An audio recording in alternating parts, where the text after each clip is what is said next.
Good afternoon, everyone, and welcome into the FIFA E-Nations Plains 2023 for the Asia-Oceania region. My name is Selvin, and I'll be your commentator host for the entire day as Team India continue their search to qualify for the playoffs in Division 1, just like they did during the last match week. Just to let you guys know, after the last match week, which was held somewhere around last month, India retained their spot in Division 1 by finishing second overall out of the 7 teams that participated in Division 1. 4 of them still remain in Division 1 and 3 of them have been relegated to Division 2, which means we have 3 new teams which are now in Division 1 along with India. Now, because of what happened last time, Singapore finished first. They have 100 consistency points. India finished second. They have 240 consistency points. I'm going to explain to you about how these things work. But before that, let's take a look at the explainer video of how the FIFA E-Nations play-ins and playoffs work. Welcome to the FIFA E-Nations Series 2023, where nations from all over the world come together and compete for a spot at the FIFA E-Nations Cup, the pinnacle event for national teams. Here is everything you need to know before the season kicks off. Nations from all over the world will participate in the FIFA E-Nations Series 2023.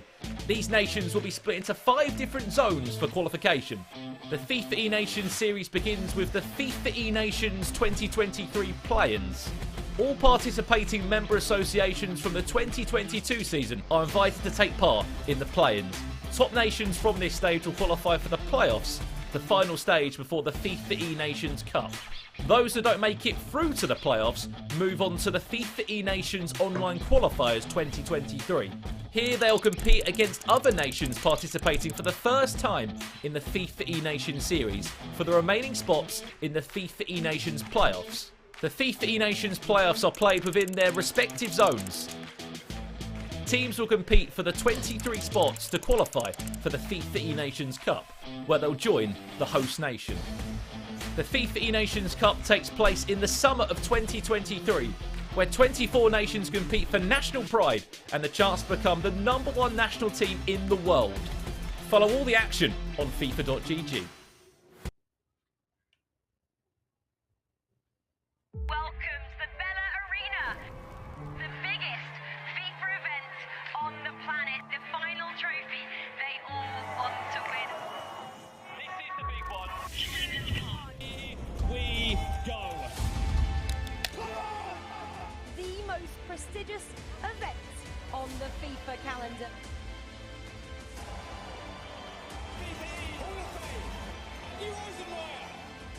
On the biggest stage of all. It's magical! Look at the celebration! Champion over! What a performance! It's the Movistar Riders! With the last kick! Ultimate glory here in Copenhagen will stand tallest at the end. Are you ready for this one? Spain have their moment! Raise the roof in Copenhagen! Dream of moments like this! What a studio space we have.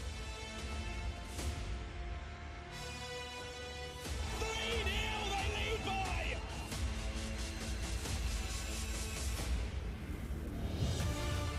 The FIFA E-World Cup upstairs Vinicius!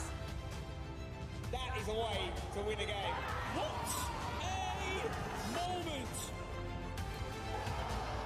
What a winning goal! The best player in the world. It could be even better now. It will be. Look at the celebration, and the winner does take it all.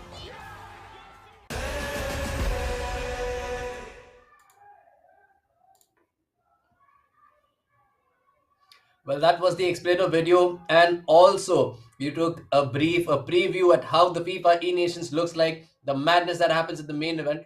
Just to let you guys know once again and to clear these things out, this is going to be FIFA Ultimate Team format where 2 players from the Indian national esports team are going to be playing and competing against more nations in Division 1 today. This is day 1 of Division 1 of match week 2. We have 3 match weeks in total. India was able to finish second in Division 1 and retain their spot in Division 1 after match week 1, along with Singapore, Malaysia, and Indonesia. We have 3 new teams that have joined Division 1, which are Australia, New Zealand, and Vietnam.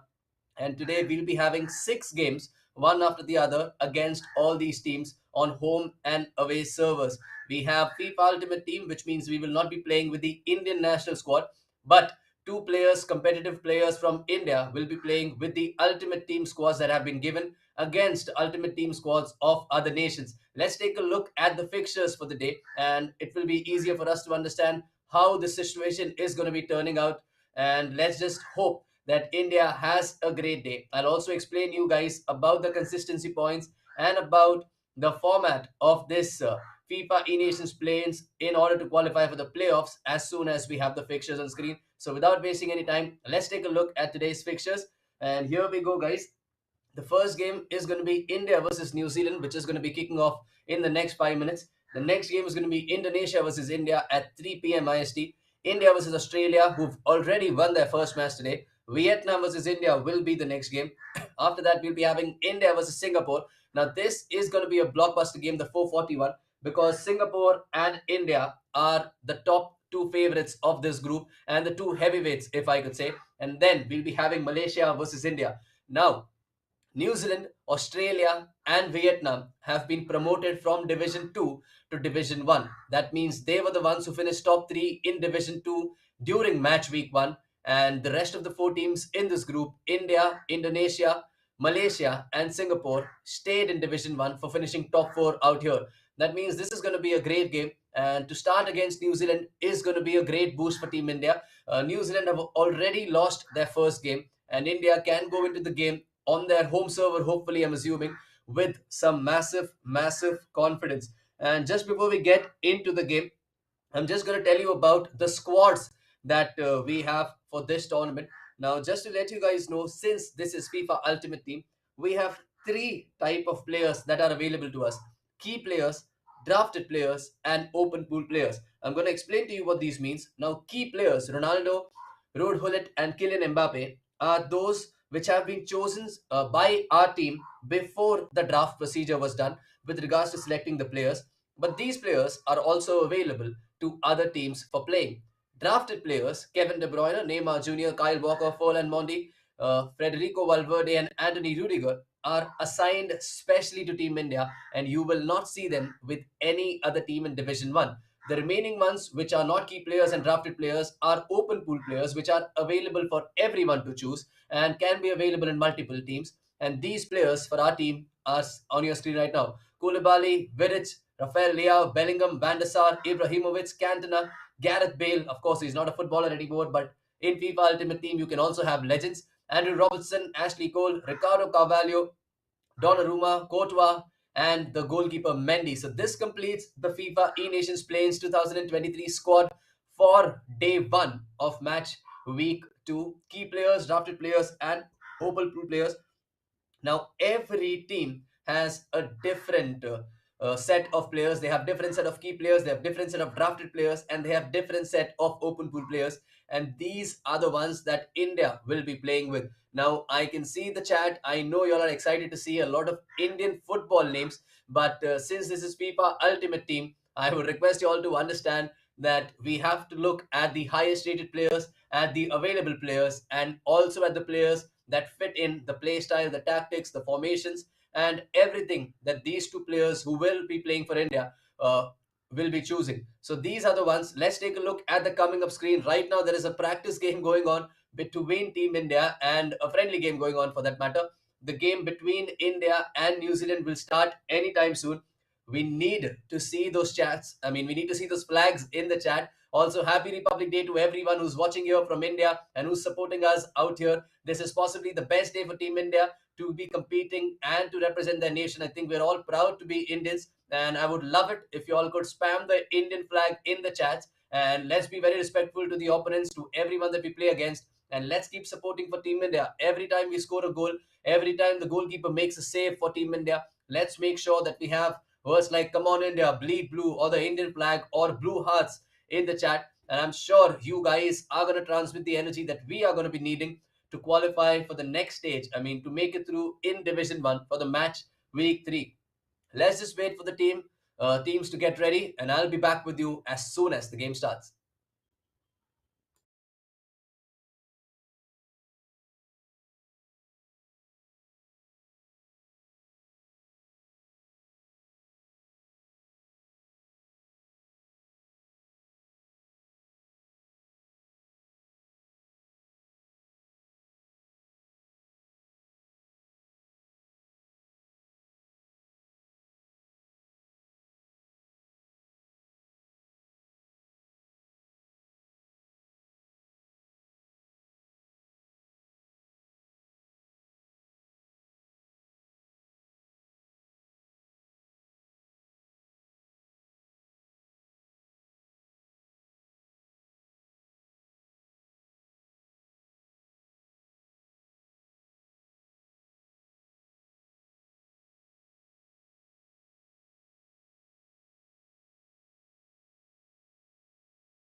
Hey guys, we're so sorry for the delay, but then there is some great news for us. I'm really sorry for the technical difficulties. I was reading the comments. First of all, thank you so much for all your support in the chat.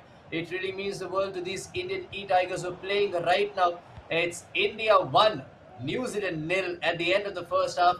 India are currently playing in the red kit. Here's Kylian Mbappe for Team India. Plays it to Jude Bellingham. Plays it back to Nemanja Vidic, who's played it to Walker, gets the ball back. Some good tactics out here. I'm getting a news that Charanjot Singh and Saransh Jain are the players who are playing for Team India right now. And what they have in mind is another goal and to take that 2-goal lead out here. That's going to be a corner which has been won by Ibrahimovic right now. And it's going to be a short routine. Mbappe gets the ball, lays it back to Mondi, who's put the ball inside the box, hoping to find a player. But here's Kylian Mbappe for Team New Zealand, who plays it out wide to Ronaldinho, who leads this counter-attacking charge. But it is 2 versus 7 right now for New Zealand to deal with. But Ronaldinho is somebody who's capable of doing this all alone, and Mbappe takes a shot. Well blocked. Here's David Beckham now outside the box. And here we go once again. Now this is going to be Team India with the ball once again. Mbappe plays it out wide to R9. The original Ronaldo, as Thierry Henry said. Neymar Jr. inside the box. Well intercepted by Team New Zealand.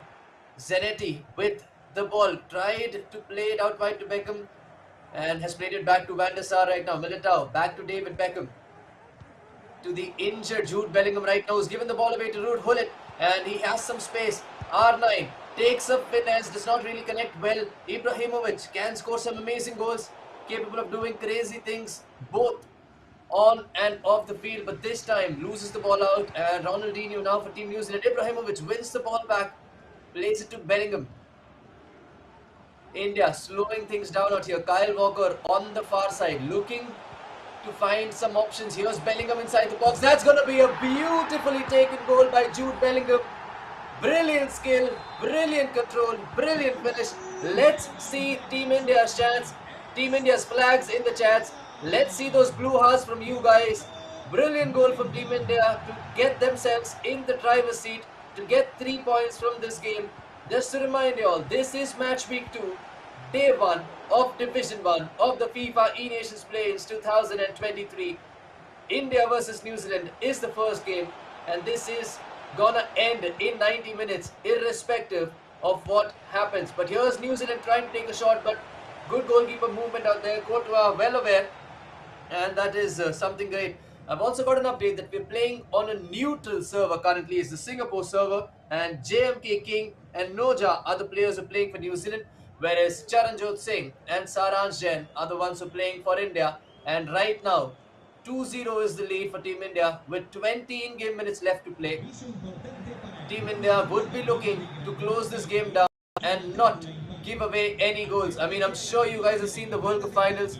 You must have also seen Argentina versus Netherlands. A 2-goal lead can just disappear within few seconds based on momentum, and that's what Team India knows about. They've learned their lesson by looking at actual football and also by their experience during the last match week that we had.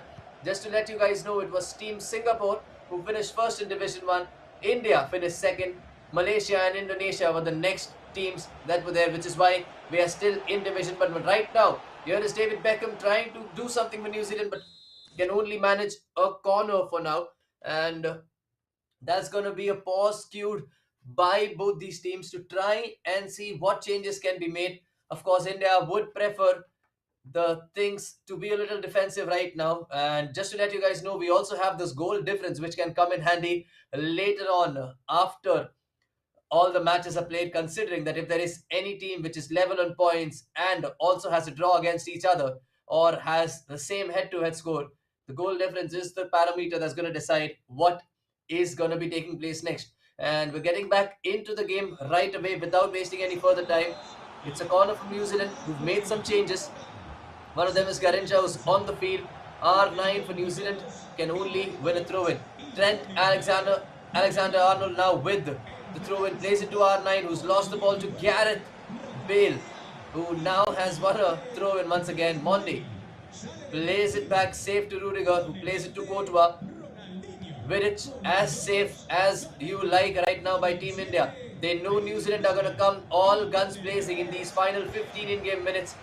Constant pressure, team press, you name it, they'll do it. And Team India have to show their experience. They have to show that there is a reason why they are competing in Division 1, and there is a reason why they are considered to be one of the favorites in this region. And right now, Team India slowing things down, making New Zealand chase the ball, getting those spaces to open up.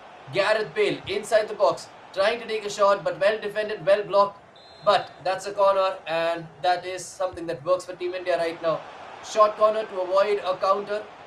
R9 holding the ball with him beautifully, has a lot of players in space, but nobody near him to make a pass to. And R9 now is going to try and make the pass to Hullet. It has been intercepted, but Hullet, with that high work rate, making sure that he is the one who wins the ball back. Now R9 brilliantly away from players. He's still inside the box, but Sergio Ramos wins the ball back. Garincha to Bellingham to Ruud Hullet for Team New Zealand. You're going to see Ruud Hullet very often in everyone's team, considering he's one of the most favorite in-game players for a lot of FIFA pros. But here's Rafael Leao who plays it to our Ruud Hullet. Mbappe now, look at the space that Kylian Mbappe has. It can be 3-0, but that is well dealt with by Edwin van der Sar in the New Zealand goal. I think Team India looked to go for the ball roll, but because of the away server, the delay that is caused, they were not really able to get it on time. But now this is going to be a great test for Team India. Can they get this clean sheet against Team New Zealand and go into the next game with even more confidence? Because that's something that they would be looking at. A win, a clean sheet is something that's possibly a great way to start your campaign, a great way to start your day, and a third goal would be even better, like a cherry on the cake. But Sergio Ramos and New Zealand have other ideas. 2-0 it is right now. New Zealand still trying to go for that goal to try and get something out of this and to help their goal difference a little. But that's going to be the end of the first game. Everybody, we need to see those Indian flags, and we need to see you guys rejoicing in the chat. Team India has won their first game of day 1 of match week 2 of the Division 1 of the FIFA E-Nations Playings Asia Oceania region for 2023. That's the first goal, which was scored beautifully by Team India and by Neymar Jr. And then it was Jude Bellingham who scored the beautiful second goal to make it 2-0 for Team India. I can see a lot of you all who are supporting Team India right now, and that is something that we have to be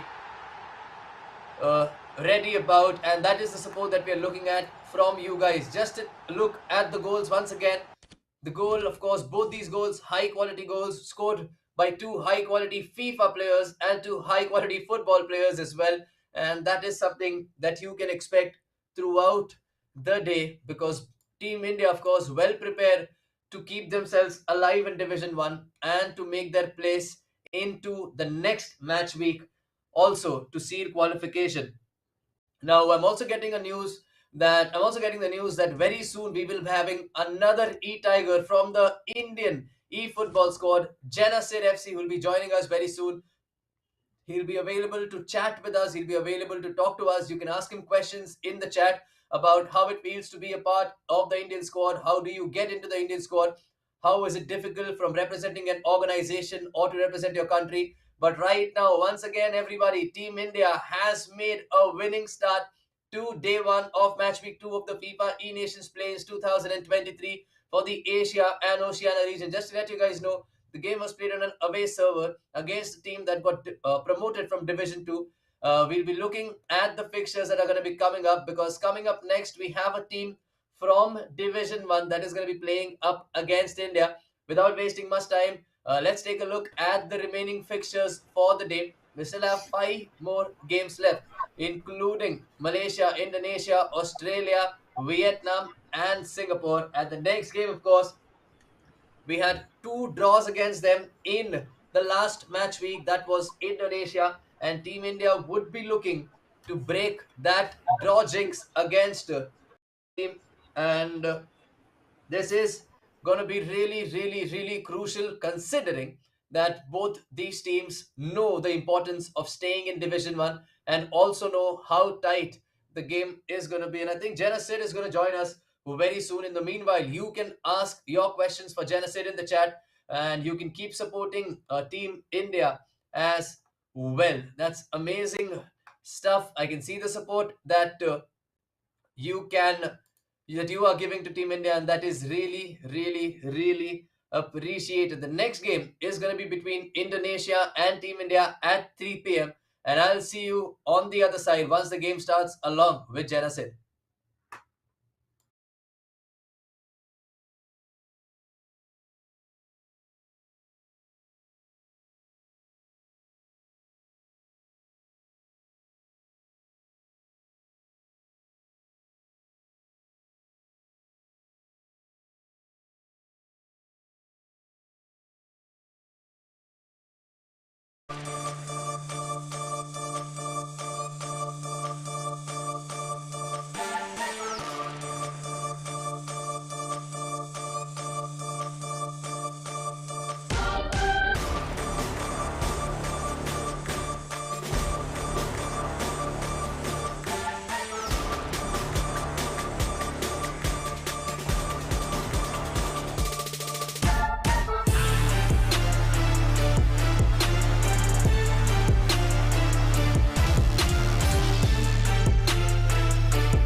Thank you for your patience, everyone. This is the squad for Team Indonesia. The key players that they have are Ronaldo, Ruud Gullit, and Kylian Mbappe, same as Team India. But the drafted players, look at that list. This is exclusively available only for Team Indonesia. Lucio from Brazil, Karim Benzema, Lionel Messi, Zambrota, Kim Pembe, Vinicius Jr. The open pool players, a lot of familiar names out there. Courtois, Magnan, Vidic, Zanetti, Cole, Alexander Arnold, Quadrado, Bellingham, Perisic, Pogba, Beckham, Griezmann, Bale, Ibrahimovic. A great squad out there for Team Indonesia, who's a great team as well. And we're going to be looking at a lot more things that are going to be happening. We've already seen Team India squad. And for the ones who've just tuned in, just to let you guys know, Team India has won their first game against New Zealand by a scoreline of 2 goals to nil. I am also getting an update that Genasid FC, the member from Team India's e-football squad, Genasid FC, that is Sid Chandrana, will be joining us. And Sid, if you're around, why don't you tell everybody a hi? And they have a lot of questions for you, I'm sure.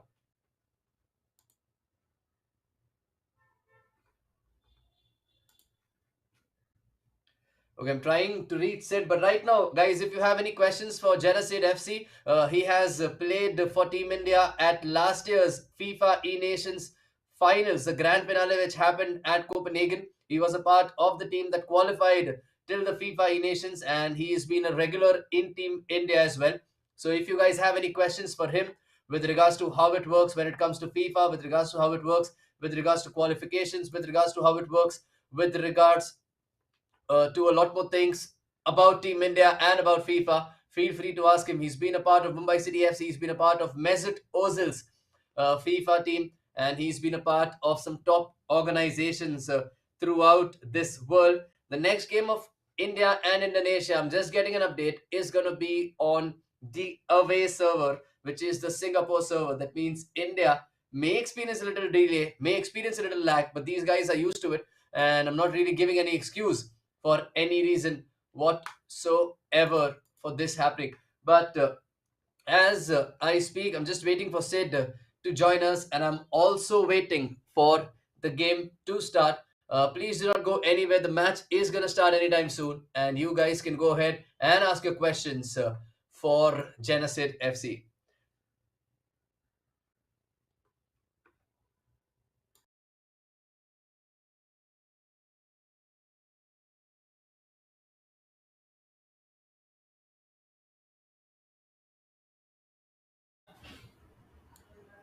Okay, and guys, just to let you guys know, along with me now we have the man himself, Genasid FC, Sir Chandrana, the member of the Indian e-football, one of our very own e-tigers here with us. Genasid, how are you feeling today? Hey Selvin, can you hear me? Yes, I can hear you, and I'm sure everybody can hear you as well. Yeah, good to be here, man. Good to see the game has kicked off. Good to see we started our match week 2 with a win, which is massive for us because it's always good to start off your tournament with a 3-pointer because it helps your confidence so much. But hopefully, we can build on it. That's amazing. And Sid, now since you're here with me, I'm going to ask you a lot of questions that even the members, the audience that is watching have for us. But first of all, happy Republic Day to you. And it's a great day to have a qualifier when you represent your country, isn't it?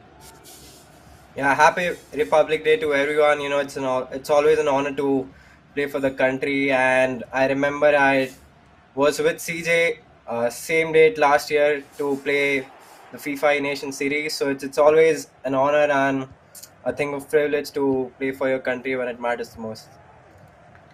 Well, absolutely. And I'm sure that's like added motivation as well. You know, you want to do well for your country, especially considering that you don't really play for yourself, but you're playing for like a lot of billions of people who are possibly, cherishing everything that you do with regards to a win, a loss, and something like that. Yeah, especially a country like India where we have so much of support everywhere we go, and the fans are always behind us. The support we get is absolutely unreal. So to play for the fans and to play for the country is a special, special feeling. Well, I am very sure about that. Now, as this game is going on right now, quite end to end, I'd just like to know from you with regards to how does preparations work when it comes to two versus two? How do preparations work when you are playing for Team India with regards to, trying out different combinations, different set of players, considering that most of you all have a different style of play? Yeah, so we always have a plan before we go into the game week. But to be very honest, we have our EISL qualifiers going on, so everyone has been playing 1v1, and we had to get into the E Nation series without a lot of practice. But CJ and Sarans have been playing together for over 2 years, so I don't think it should be a problem. Well, that's some great insight. Now, considering that you all also have one versus one competitions, and it's also like a lot of different things that happen. But right now, Team India was in there with a chance against Indonesia. Just to let you guys know, Team India is playing in the white kit. We have the ball right now, and Indonesia is playing in their red kit. And let's let this attack get done and think, okay, it is done now. So, Genocid, okay, thank you so much for answering your questions already. I'm just waiting to see if there are any questions from our members as well. But if you could just tell, there were some questions with regards to how how does one become a FIFA professional, and once he becomes a FIFA professional, how do how do we qualify or stand a chance to qualify for the Indian E Nations or the Indian E Tiger team? So the FIFA scene in India has evolved a lot over the years. Until 2020, India wasn't eligible to play any FIFA or EA tournaments. But ever since that has changed, we've had a very good pathway, very good infrastructure when it comes to FIFA esports.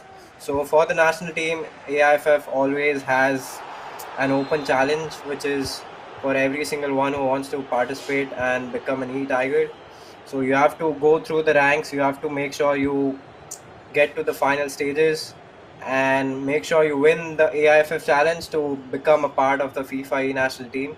And once you are a part of the E national team, we always have practice sessions. We have internal qualifying sessions to decide who plays the E Nation series. Well, that is some great insight and some great info. And in case if players would like to, go ahead and be a part of this, I think the best for them is going to be to follow Indian football on Instagram and wait for the updates for the qualifiers, isn't it? Yep, we always have an open qualifier for every single FIFA edition. We had a 2v2 AIFF challenge that was last week, and the top three teams that have qualified will be playing on Indian football stream, and that should be next week. And the top two players will get a chance to play for the Indian national team. That's amazing. Thank you so much, Jenna said. And now we have a question. Of course, I think you've already answered this before. Is there any pressure when you represent India as a country? So I know you've already spoken about how like it is when it comes to playing for a country like India, where there are a lot of passionate supporters. But if you could talk about the pressure when you play for India versus the pressure when you play as a one versus one player for yourself, that would be great. There's always added pressure when you play for the country because there's a lot of people watching you and there's so many fans who want you to win. So the pressure will always be there, but having been there for so long, having played these tournaments time and again, I think there comes a point where you want that pressure. You want to play under that pressure because I'm someone who thrives when it comes to playing under pressure. So I think it's always important to make sure that you don't get carried away and make sure that you focus on what you've been working on, focus on the process, and I think we'll be good. Absolutely, and I also think along with the things that you've said, I think when it comes to pressure or when it comes to FIFA, there is a reason why you guys are representing Team India, because you guys are the ones who know to handle this pressure, or you are somebody who are not going to crumble under this pressure. And I think when it comes to esports, just like any other sport, it's very important to make sure that the pressure or the emotions do not get the best of you, isn't it? Yeah, that's absolutely true. Selvin, you can win 10 practice games and you can lose the first round of the tournament that you're playing. So it's always about making sure that you don't crumble under pressure, as you said, and just make sure that you don't play the occasion and you just play the game and play the game the way you've been practicing. Oh, that's some amazing insight, and thank you so much for that, Genesis. But just to let you guys know, this is halftime between FIFA E Indonesia and FIFA E India, as you can see on your screen. 0-0 at halftime. Very uh, close-ended game is what I can say. Not a lot of chances, not a lot of moments where we had to be at the back of our seats or the edge of our seats for that matter. But the second half kicks off now. And Genesis, I think I'm going to throw a question to you with regards to how this game is going. I know we've been chatting, but we've also seen this game. Now, second half of a game, okay, of course, when it's 0-0 or it's a draw, is like very crucial considering that you are the one who wants to make that first move, right? Yeah, that's absolutely correct, and I can see that we're playing the 4-2-2 formation, and which is good to see because we are playing on the Singapore server, and that is the home server for Indonesia, and we will obviously play on some delayed connection, but 4-2-2 is a formation that gives you a solid base, and you are always very solid when it comes to your defense because you have two CDMs. And CJ and Saransh know that it's important to make sure that we don't concede any silly goals or we don't give up any easy goals because the current meta when it comes to FIFA esports is 4-3-1, and that's a formation where you just fly out with your attackers. But it's important for us to know that we're playing on a delayed connection, and a formation like 4-2-2 will give you a solid base, and it's about being solid defensively, and when the chance will come, we have to take it. Brilliant, Sid. And I mean, you spoke about being solid defensively, and just now, of course, with Team Indonesia attacking, India did show that they are solid defensively. And on that note, I would just like to address that we have a lot of players from, I mean, we have a lot of members from Indonesia who are watching our stream. Welcome into everybody from Indonesia. It's going to be a great game as it has turned out right now. 55 game minutes. Indonesia on the attack again, trying to put the ball in, but with it, well prepared for India. Now, Janasid, there are some more questions for you. The first question I am going to pick is who is the best player in FIFA esports according to you? Now, I don't see the word India, so I think you can name a player, whoever you feel is the best player in the world right now. That's a brilliant Oh, that's chance. a big save. Oh, that's a big save. Okay, you can go Coming to ahead the with the questions. question, Sid. Yeah. I think there are a lot of players who are absolutely incredible, and for me, I think MS Dosari is someone who's absolutely incredible along with Tex because although they haven't won a major tournament in FIFA 22, but they players like they know how to perform when it matters the most, and MS Dosari recently won the FGS Middle East Cup 1, and it's just incredible to see his consistency in a region like Middle East, which is very competitive, and it's not easy to win a major tournament, but it's just this consistency over the years where I feel MS Dosari is one of the best in the world. That's amazing. And speaking about Dasari, I think that means he's now the only player to have won a major tournament across 6 editions of FIFA from 17, 18, 9. I mean, actually 7 now if he's won it this season, which is some incredible consistency. And Jenna said, I'm sure, I mean, I know that you've played against Dasari. I've seen the game as well. And how is it different when it comes to the Indian FIFA scene versus the global competitive FIFA scene? I was at the Nations Cup, and to be very honest with you, I don't think there's a lot of skill gap between us and them. But what the Europeans are good at is that when there's a tournament game, they will not make a single mistake. It's because of the fact that they are used to playing in that sort of an environment and they know what to do. So, and for us, it was just the first time that we were at a major LAN event. So it's just about getting that experience, and I'm sure in the coming years we'll be as good as them. If not, we not. That's If we aren't already. That's incredible. I mean, I was about to say if you guys are not already, and you just stole my words. But yeah, that's great. Sid, there's another question. How do you feel while you represent India, while you represent your country? What kind of a feeling is it when maybe your name was announced in the roster, or maybe when you saw yourself wearing that team jersey along with the Indian football logo? See, I've always said as a kid, when you start playing, your dream is always to play for India, and your dream is always to play for the country. And I remember when we were at Denmark and we had the national anthem going on. I think that's the best I've ever felt in my entire life, and it's moments like those that you live for, and it's always a privilege to play for India. Thank you, Sid. I think everybody would agree with you. In case you've not seen it, I mean, it was a great moment with the, I mean, I think 24 countries, right? Sid, 24 countries are there in Denmark, and the Indian national anthem playing for the first ever time in front of so many other countries, competitive countries who play FIFA, who've been playing FIFA for years. In just a time of 2 years, India reaching that finale, especially after the heartbreak that we had in the previous season, was something incredible. But right now, 77 in-game minutes gone. Indonesia 0, India 0. I mean, Indonesia is a fantastic FIFA team. We all know it. We've seen it in the last qualifiers. Sid, I'm sure you've practiced against them. You've seen the games. What exactly do you think do we need to do right now, considering that we've had two, three chances? I would not say clear chances apart from the one that Mbappe had in which Courtois saved. But what different do you think Team India has to do, considering it's an away server and there's only 15 in-game minutes left and it's still 0-0? I think we've done amazing so far. Indonesia are playing on the Singapore server, as we said, and it's not easy for us to move as quickly as they will. So, as of now, I think we are in the game and we need to make sure that we stay in the game until the last minute. And I'm sure we will get a chance and we need to bury that. Absolutely. I think that makes a lot of sense. But Team Indonesia, of course, will have other ideas.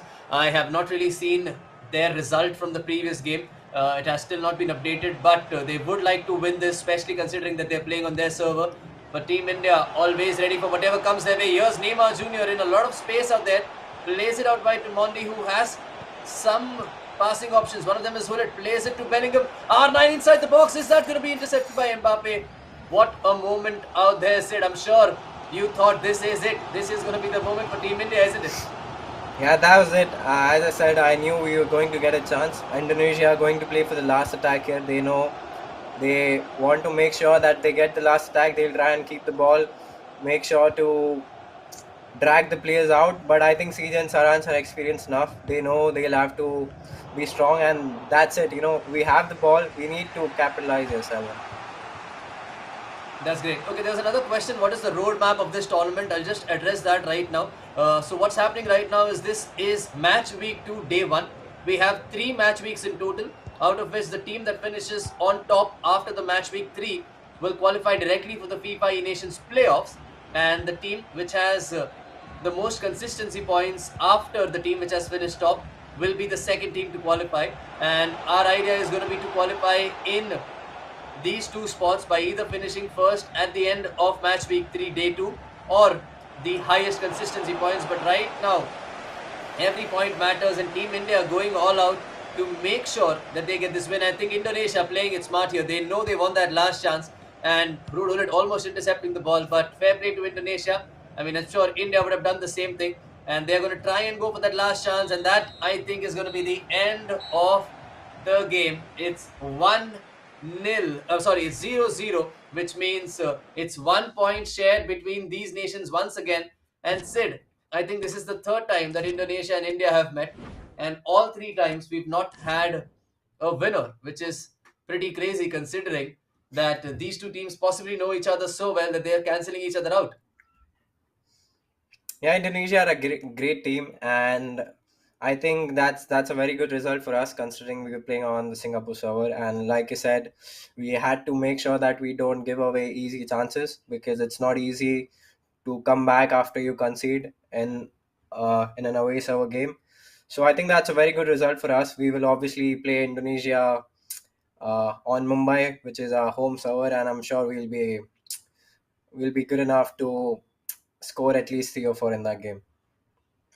That's amazing insight. I mean, just to let you guys know, we were playing on the away server. I mean, for the ones who do not really play on the PlayStation, a server delayed situation makes a lot of impact. These players are used to be playing in high speed when it comes to skills, when it comes to passing. And again, it's 2 versus 2 with 4 players playing in total, plus the stream. It's going to add a little load regardless of your internet speed. And considering that the connections and the countries are far away from each other. But Sid, it has been great analyzing this game with you. We have some more time before the next game starts. We're going to head into a short break and come back on the other side with Jenna. Sid, do not go away anywhere. We have the next round of games coming up very soon, which is going to be India versus Australia, and we will see you on the other side.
Thank you for your patience and welcome in once again to the FIFA E-Nations Plains 2023 for the Asia Oceania region. My name is Selvin, your host and commentator for the day. We've had two games already for Team India, a 2-0 win versus New Zealand and a 0-0 draw against Indonesia after the first two games, which means we are on 4 points.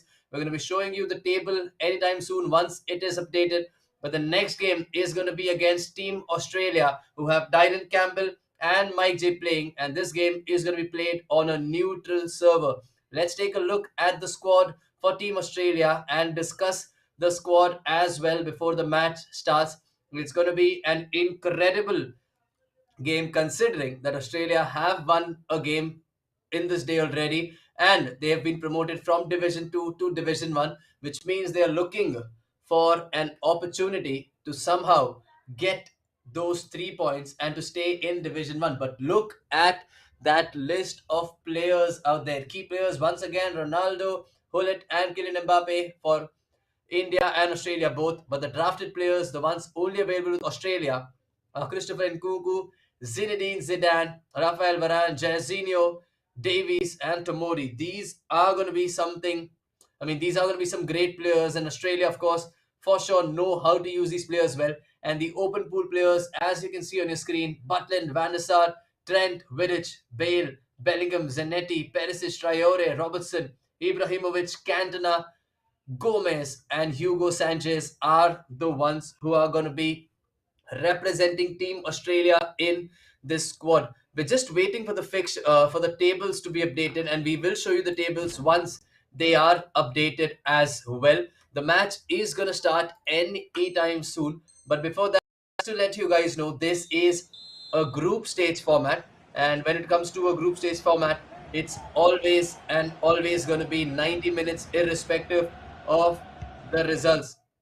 And now we are in I'm sorry, that was actually the game between India and New Zealand. I mean, it's just, I think Team India is just having a friendly match right now before they connect with Team Australia. But yeah, this is the Australian squad. In case you've just joined us, just to let you guys know, this is Division 1 of match week 2. We have 3 match weeks in total, and the team that finishes first after match week 3 will be the team to qualify, along with another team which has the most number of consistency points. Right now, Singapore has 300 and India has 240, but Singapore is also placed first and India is placed second. But here we go. Team India squad once again. Ronaldo, Hullet, and Kylian Mbappe are the key players with the drafted players. Look at the talent on that list: De Bruyne, Neymar Jr., Kyle Walker, Mondi, Valverde, Rudiger, and open pool players, of course, available for everybody: Koulibaly, Vidic, Leao, Bellingham, Van der Sar, Ibrahimovic, Cantona, Mendy, Courtois, Donnarumma, Carvalho, Cole, Robertson, and Bale. Let's just wait for the game to start quickly. And in the meanwhile, let me just tell you about the remaining fixtures for the day. If we could take a look at the fixtures for day one of match week 2, we've already played New Zealand 1-2-0 against them. We've played Indonesia, which ended in a 0-0 draw, a very tough game. And of course, Indonesia were the team that were in Division 1 last time. They retained their spot in Division 1. Up next is going to be Australia and Vietnam. Both these teams have made their way from Division 2 to Division 1. They've been promoted, which means India, on paper at least, will be favorites to win both these games, considering that they have been in Division 1 from the start of the match week 1. But this is FIFA, and you can never underestimate your opponent. There's a reason Australia and Vietnam have qualified and made it to Division 1. But India would be hopeful, especially on Republic Day for India, of course, to make sure that they top the group for day 1 at least and go into day 2 with the highest number of confidence. But the match of the day is the match 6 that you can see on your screen: India versus Singapore. This is the heavyweight clash. Both these teams are the favorites to be winning and to qualify from this region, the Asia Oceania region. And of course, Malaysia, who finished third last time around, would be looking to spoil that party and would be looking to make sure that they are the ones who qualify. And I'm going to be explaining to you more about the fixtures, more about the tables once we have them updated. But I'm getting an update that India versus Australia is about to start. Let's make sure that we support Team India in the chat out there. Make sure we spam Team India's flags. Make sure we spam blue hearts and keep supporting Team India. If you have any questions, you can ask me in the chat, and I'll be very glad to answer them for you. And there's the game that has now started between India and Australia. Australia playing in their traditional yellow and green kit. India playing in the red kit right now. Here's Bellingham to Hullet. Plays it to Monday. And here's Team India, of course, trying to get on the act. Neymar Jr. inside the box. And that is well defended by Team India, who now have the ball once again, trying to make sure that they reach every pass that these Australian players are making. Of course, Australia is a world-class football team. They are also world-class when it comes to FIFA, and they've shown it in the tournament before.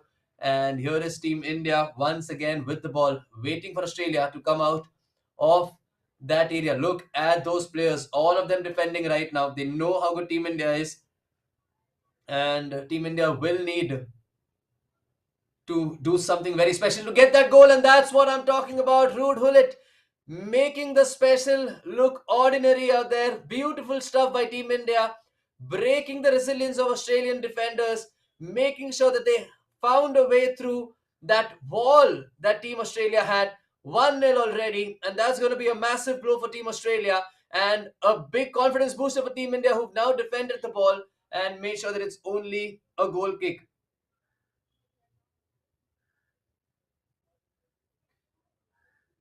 And Team India now with the ball once again, switching the play from left to right. Bellingham plays it back to Kyle Walker, who is expected to be his teammate at Manchester City next season. But I'm sure Liverpool fans are hoping for Bellingham to join them, and so are Real Madrid fans. Bellingham playing for both teams. Here's Jairzinho, plays the ball, but Bellingham to defend. Jairzinho wins the ball back, intercepts it, plays it to Ruud Gullit, another man who's playing for both the teams. Zanetti, you've seen him often on the other side, and that's a beautiful ball in. And R9 is going to take a shot, but he's only going to find the side of the net because Courtois made himself big and made sure that he was the one who made the save. And here go Team Australia in search of that equalizer, playing the ball far post, well collected by the 6 feet 3 inch or 6 feet 6 inch Courtois, who's made sure that his hands were big enough to hold the ball and to make sure that Team Australia did not score with the header. Kyle Walker now from the right. Bellingham has some options. Neymar Jr. calling for the ball. Plays it back on the right to Kyle Walker, who plays it to Ibrahimovic, who's unfortunately offside right now. But here we go once again. Team Australia with the ball. And trying to work something from that right wing, but Kylian Mbappe out of all the players defending, but losing the ball back, and there's chaos happening right there in the center of the field for Team Australia. But luckily for them, they have the ball safe and sound with them. That's going to be offside. It is offside. Play will be stopped, and it is going to be Team India with the ball once again. We're almost about to reach half time, and Team India,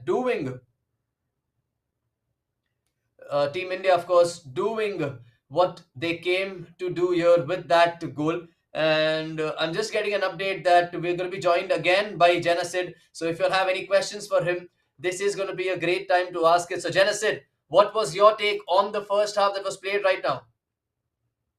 That's a solid half, and Australia are one of the favorites as well, along with India and Singapore. And like you said, Australia are using the 4-3-2-1, which is extremely meta when it comes to FIFA 23, and India are sticking to the game plan and using the 4-2-2 formation to be very solid defensively, and it's working for us.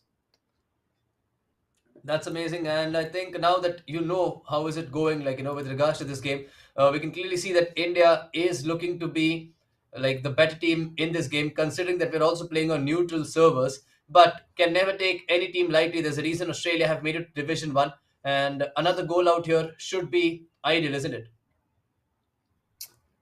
Yeah, obviously, and the second half has just begun, and the players will be slightly out of shape. And if we can get a goal here, it will be massive because it's not easy to come back from a two-goal deficit. And India have been extremely solid defensively. We are not dragging our players. Our CDMs are always in position. Our fullbacks are staying back.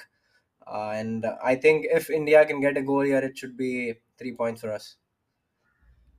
Absolutely, and that's going to be like massive 3 points going into the second half of the games, of course, considering that this is our third game and we have three more games to go.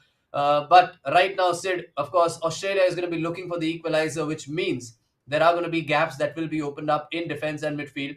And CJ and Saranj, and of course, the other members of Team India are players who are known to exploit those weaknesses and to exploit those gaps. So, do you think these guys are going to wait for the right moment, or they're just going to play their game and dictate Australia to play as per them? Australia are using the 4-3-1, and that allows them to get an overload. And like I said, they will have an extra man in the box every time. And it's not the end of the world. It's a good goal from Australia, and we have to make sure that we keep playing the way we are and not lose the ball cheaply there. It's still a long way to go. Australia are a very good team, and we need to make sure that we stick to the basics, stick to making sure our defense is. I know, my goodness, mate. By the time you could finish your sentence, Australia have scored two goals with their attacking intent and with that attacking game plan, and that has completely changed the mood of this game and also changed the momentum in Australia's favor. Genocide, but then credit where due, Australia with two great goals. And what does India do? What do India do from here? Commentators curse there. But like you said, Australia are using the 4-3-1, and the left back is on overlap, which means that there will always be an overload towards the left side of their pitch. And Captivia is their left back. He will always make a run, and which means if we go to track Captivia, there will be a man in the center which will be left unmarked. And Australia have done exactly that. They used the overload to their advantage, and we need to make sure that we switch formations right away, because we need to switch to the 4-3-1 as well and make sure that we get bodies in the box. And I'm hoping that we can get one back as soon as possible. Well, absolutely. But just before we conceded the first goal, we had a question, which was, is it a good plan to play on counters when you are in the lead? But right now, looking at what just happened, I don't think it's a good plan. But then when it comes to general FIFA gameplay, what do you think? Is it a good plan to wait and play on the counters after taking a lead? I think when it comes to FIFA 23, this FIFA is very different to the ones we've had in the past. And in earlier FIFAs, you could take a 2 goal lead, you could take a single goal lead or a 3 goal lead and just sit back, wait for the opponent to commit. But that's not the case this year. You can easily score a goal every single time. And even if you take a lead, you should make sure that you. That's a terrible goal to concede, man. That's a terrible That's goal to exactly concede. I mean, exactly what I was talking about. Even if you take a lead, you need to make sure you play the same way and keep attacking, because this FIFA is all about outscoring your opponent and not about holding a lead. So even if you take a 2 goal lead, you need to make sure you play the same way, because once you have a 3 goal lead, once you have 4 goal lead, then it becomes very difficult for the opponent to come back. absolutely. And just before the goal went, and I was about to say that was some great goalkeeper movement out there by Team India to make sure that the first shot did not go in, but agonizingly and unluckily for us, the ball had to land in Ruud Gullit's feet with an empty goal at his mercy, and there was no way Team Australia were going to miss that. And right now, it looks like a mountain to climb for Team India. But then Ole Gunnar Solskjaer once said, "Mountains are there to be climbed." We still have 25 in-game minutes left, counting injury time, and if anybody can do it, it is the Indian E-Tigers, isn't it, Sid? Yeah, there's a lot of time left. I think we have changed formations already, and we have to get an overload on both the sides of the pitch, because we need 2 goals back. So both our fullbacks should be on overlap, which leaves uh, an extra man for Australia to mark. But we need to make sure that we still stick to the basics and not give away the ball so cheaply in the middle, because it gives Australia a lot of time to build. And India are on the press, which will mean that we will lose a lot of stamina as the game goes by. So we need to make sure that we get a goal back in the next 5-10 minutes. Otherwise, Australia are good enough to manage the game.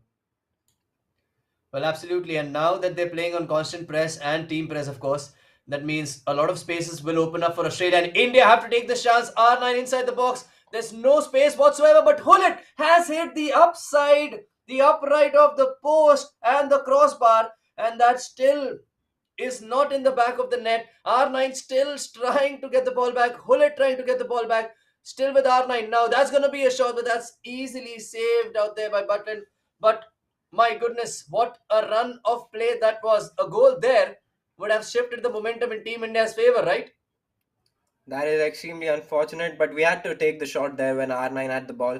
I think we tried to do a bit too much, and the more we delay it, Australia are gonna get the bodies back and try to get those last ditch blocks in. But we had to take a shot slightly earlier there, but it's a good chance for us, and that's a good save for Butland. There's still 10 minutes left. India will make sure to put the constant press on, and we need to take a shot slightly earlier than Australia expect, because the more we delay it, Australia are going to get every single body in the box to get those blocks in. And if we can take a shot slightly early in the box, I think we will score 2 goals. Well, absolutely, and that was a little unfortunate for India not to be able to score at least one out there. Just to let you guys know, right now we have the qualifiers for the FIFA E Nations. If I could put it up in layman's language, it's similar to the FIFA World Cup that was played right now. It has nations competing with the FIFA Ultimate Team 2 versus 2 format against each other. These are the qualifiers to make sure that you book a spot into the grand finale, and there is prize money, there is a lot of trophies, there's a lot of reputation and rankings at stake at the end. But right now our focus is on day one of match week 2, with Team India 10 minutes away from defeat against Australia after taking a 1-0 lead. But the ball's still with us. Three big chances in the last 5 in-game minutes. And considering that, you know that there'll be chances for both these teams, and Australia on the counter right now. Big block, big interception is what was needed out there. And luckily for Team India, it's a foul though. But still, I mean, I think India would take it happily, isn't it? Yeah, it gives us the chance to get more attacks, and Australia have switched to the 4-2-3-1 formation, which is the formation I use as well when I'm leading a game, and it gives you two wingers and a cam.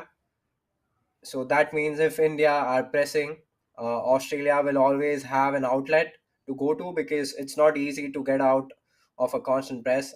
India will be flying, and Australia need an outlet. So switching to the 4-2-3-1 is the right thing to do, but that's a brilliant goal from India. Like I said, we need to take a shot, and we still have 5 minutes left. We will get one more chance, and if we can bury it, I think it's a massive result for us, considering we went 2 goals down. Well, absolutely. Well, absolutely, Sid, because that was an early shot, caught the Australian keeper and the Australian players off guard. And what that means is we may just be one chance away from at least getting something out of this game. Knowing how good Australia is with regards to their game management, they're going to be trying everything to not give the ball to us. So now there's a question for you. You know, you need that goal. You don't have time. It's not in your side. This is the time where you have to just press like a mad dog. Now, how difficult is it knowing that you can concede on the counters or you can just leave spaces open? But what is going to be the ideal pressing strategy here? At the moment, I don't think we can think about conceding a goal. All we need to do is make sure we press, and Australia will be smart enough to keep the ball in their corner of the field. And I'm still very sure we will get one more chance, but we need to take the ball of Ibrahimovic, who is not a good guy to have in that side of the field, because he can just use L2 and shield the ball in the corner. But that's a good steal from Cantona. We will have one more chance, but that's cheap giveaway. Constant press. One more chance for us. We need to make this count. We absolutely need to make this count. The ball has to be moving forward. It does move forward. R9 is almost inside the box. Goes for the finesse, but that is not the way Team India would have intended to finish this game. And that is the end of this game. India 2, Australia 3. The third game of match week 2, day 1, ends in defeat. And not the result that many would have expected, considering that Team India had taken the lead. But still a long way to go in this day and in this match week. And it is very important for Team India to bounce back from this. And we very well know that they will bounce back from this. But what a game. And credits to Australia. They had three chances. They took all of them. And at the end of the day, Sid, I think that's what matters the most. Yep, we had the lead. Australia used the 4-3-1 overload to utmost effect, and it's not the end of the world, Selvin. This is going to be a long tournament, a long 2 days of FIFA, and it's just a single leg of FIFA that we couldn't get 3 points from. But we will play Australia again tomorrow, and we need to go back to the lab, make sure that we learn from the mistakes, and I'm sure we'll be a better team tomorrow. Well, I am very, very sure about that as well. But right now, of course, it was not the result that we intended. The game has ended 2-3 defeat is what the final scoreline reads. So a 2-0 victory against New Zealand, a 0-0 draw against Indonesia, and a 2-3 defeat against Australia, which means, Sid, the first three games, we've seen everything. We've seen a win, we've seen a draw, we've seen a defeat. And these next three games are possibly going to be very crucial, considering that we have to, first of all, stay in Division 1. And of course, the main goal is to qualify without having to struggle more, and making sure that we qualify directly based on the positions and based on the consistency rankings. Yeah, I think it could be a lot worse, to be very honest with you, because we will have 14 legs of FIFA and we've just played three. But it could be a better start, but it's not the end of the world. We need to get a win against Vietnam in our next game, and that's going to help our confidence massively, because after we play against Vietnam, we will be playing against Singapore and Malaysia, and those two games are absolutely massive for us to stay in Division 1. So it's going to be one game at a time. I'm sure the Australia game will hurt the boys, but it is a long tournament, like I said, and we need to focus on the Vietnam game. We need to take it one game at a time and just make sure that we get the 3 points in the next game. Well, absolutely. And I'm really sorry, everybody. We're just waiting for the tables to be updated from the FIFA E Nations end. Since all these games have been played, are being played simultaneously, they're still updating the points, and we're still waiting for the actual points table to be updated. But we do have 4 points after three games. And I would just like to let you all know we have the same set of games again, six games tomorrow. And the team that finishes at the top of Division 1 at the end is the one who qualifies. And look at that on your screen right now. Australia taking everybody by a storm. Five games played, 11 points already, three wins and two draws. Singapore, one win, one draw, zero loss after two games.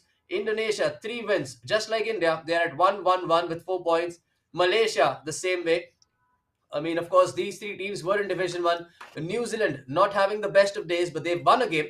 1-1-3 is their record right now. Win, draw, and loss with 4 points once again, but they've played five games.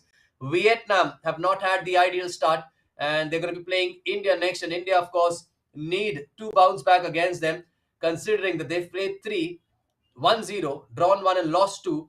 And they play India up next, not an opposition that they would like to face as well. But Sid, we still have to play Malaysia and Singapore today, along with Vietnam.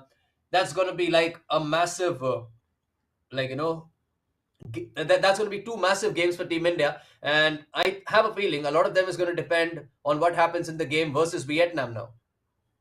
Yeah, like I said, we need to focus on one game at a time, and I think the game against Vietnam will be more important than the other two, because it could be a game where we get the 3 points and we just start playing the FIFA that we usually do, and it could help our confidence massively. So we need to make sure that we just get the 3 points no matter what the score line is. At the moment, we are fourth in the table, and Australia have played 5 games. So if we can win the next two games, we'll just be a point behind Australia with the same amount of games played. So it's not the end of the world. We just need to focus one game at a time, and if we can get a win against Vietnam, it will be a massive result. Well, absolutely. And just to let everybody know, this is just day one of match week two. We still have three more games today, and six more games tomorrow. That means nine more legs of FIFA left. After that, the top four teams will remain in Division 1. So, as things stand, I am not trying to jinx it, or I'm not trying to say that we're happy with what's happening. But as things stand, Team India is fourth, which means we still remain in Division 1, and that is a great result for us. But of course, the focus is going to be to try and finish top of the table and to try and get as many as consistency points as possible. But Sid, I think it's time for us to take a small break because the next game is going to kick off in a while. So, everybody who's watching, thank you so much for being here with us. We'll be taking a short break right now and we will be back very soon. Please do not go away. We need your support for this amazing game, for this massive game against Vietnam, which will start very soon. And me and Jenna Sid will see you on the other side.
Welcome in everyone, and thank you so much for your patience. My name is Selvin. Along with me, there is also Genocide FC, who is with his mic right now, analyzing what's happening with this day. And it has been a roller coaster ride so far for Team India in the FIFA E Nations Plays 2023 match week 2, day 1. 3 games played, 1 win, 1 draw, 1 loss.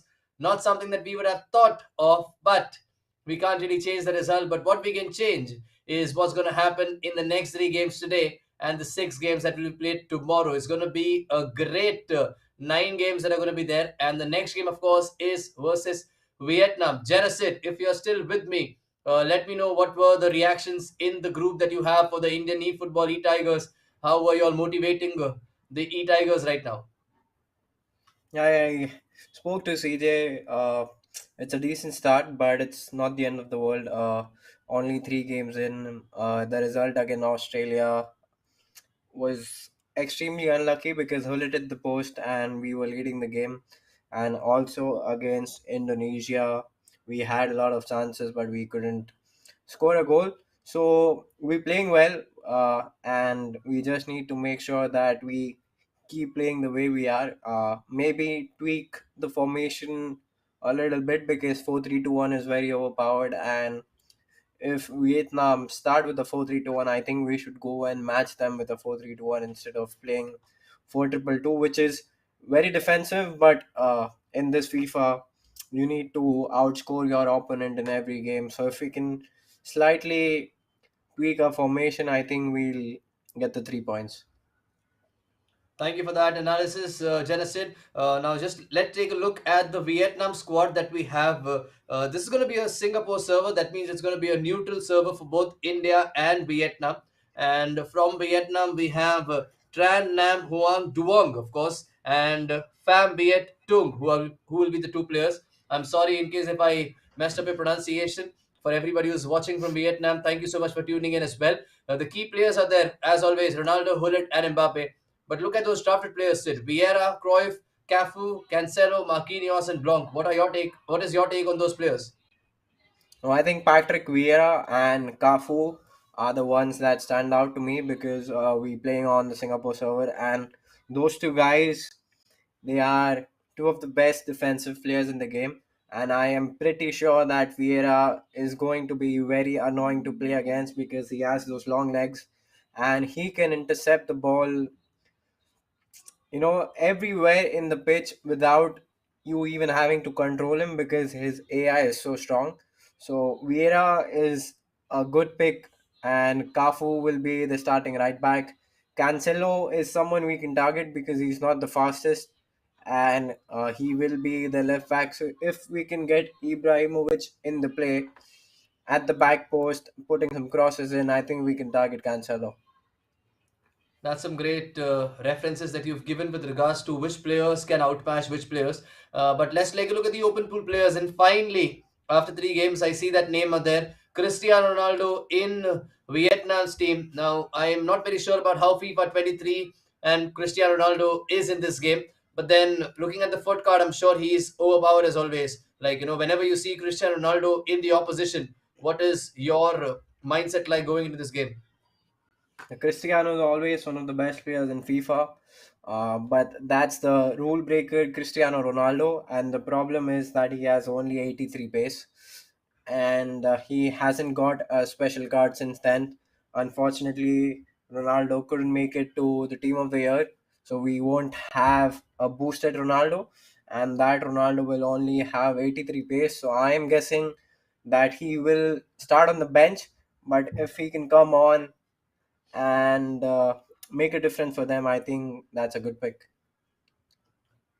Well, that's great. And I think that's something for us to be happy about, considering that Ronaldo has only 83 pace. And that's going to be a little advantage when it comes to our players who are a little faster. But then Ronaldo, of course, Cristiano is Cristiano. And there's a reason he scored 819 goals in real. And let's just hope that he doesn't score any of them against India today. The match is going to start anytime soon against Vietnam. Let's take a look at Team India squad in case there's someone new. We'll just make you run through Team India squad as well, and we'll have Sid's analysis of these players. Now, the key players remain the same, but the drafted players are there, Sid. I think this is my favorite pick. Neymar Jr., of course, is going to be possibly everyone's favorite when it comes to FIFA. But Kevin De Bruyne, Kyle Walker, Mondi, Valverde, and Rudiger. What are your thoughts on them? Yeah, so we had the draft 2 weeks before the match week, and the match week that's supposed to start today is after we've had the 30 cards.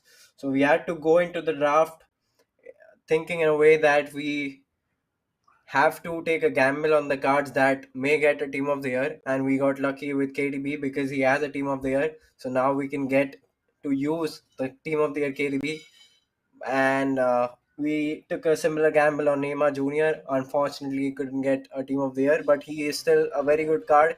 Kyle Walker is one of the best right backs in the game. He is, in my opinion, the best defensive right back in the game. He's not so great going forward, but he will give you a solid base when you are defending. And Mondi is a great left back, and I think we should capitalize on having Mondi as a left back, because if we can use the 4-3-2-1 formation with a left back on overlap, which is what everyone does, Mondi has a 5-star weak foot, which means if Mondi can get an overlap, and if we have a 2v1 or 2v2 situation on the left flank, Fallen Mondi has a 5-star weak foot, so we can use both the left foot and right foot of Mondi to make that killer pass inside the box. So if we can get that side going, I think we will score a lot of goals. That's some great analysis. I'm just hoping Team Vietnam's players are not listening to this analysis by Janasir right now. Also, there's one more thing that I noticed, Janasir. In Vietnam's squad, of course, they also have Alejandro Gomez playing. Like, we've not really seen Correct. a lot That's of him.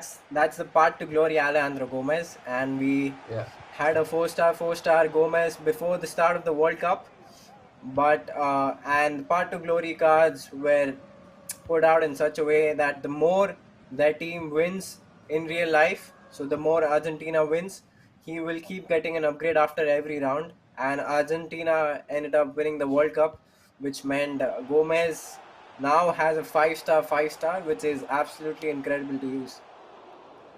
That's incredible because considering that he's tiny in size and possibly does not really play a lot of games, a lot of players would not really expect him to be in anyone's squad. But then we saw him last year in Copa America, very crucial in Argentina's victory. And let's just hope he'll not be crucial in Vietnam's victory today. But right now, as the game starts, just to let you guys know, Vietnam are playing in the red kit and India are playing in the white kit. And here is Jude Bellingham for Team India, plays it to Kyle Walker, plays it to Cantona inside the box for Kylian Mbappe, waiting for the ball, but well dealt with by Vietnam. And of course, Team India know they have to get a result in this game, and they not want a situation wherein they have to be uh, worrying about getting some goals or conceding some goals, just like it happened against Australia. They would like to take a huge lead from the start, isn't it? Yeah, I've been there as a player, and this is something that I've heard from Ricky Ponting, and he says the moment you start to think about conceding a goal, you are going to concede a goal. And he said that for cricket, of course, but I've taken that advice when it comes to playing football. And even if That's you a goal score already like for we have, R9. That's even if you score like we have here, we need to keep on scoring until the final whistle. We cannot just sit back and invite that pressure, because this FIFA is built in such a way that even a two-goal lead can disappear in 10 minutes. So we need to make sure that we keep attacking, and we just need to make sure that even if we are leading by 2 goals, we still attack the same way and we just keep on scoring goals.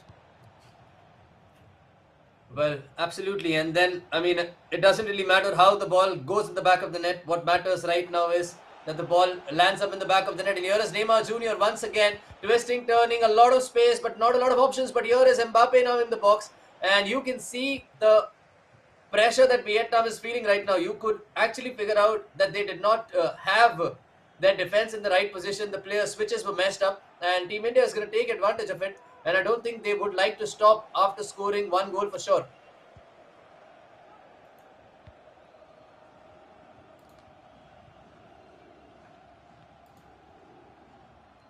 Of course, I'm not able to hear Sid right now. I have a feeling he's either on mute or he is been disconnected. But right now, here goes Kylian Mbappe inside the box. That's going to be a shot, and unfortunately does not get the rebound for R9. Well dealt with by Van der Sar. Vietnam with some great keeper movement there.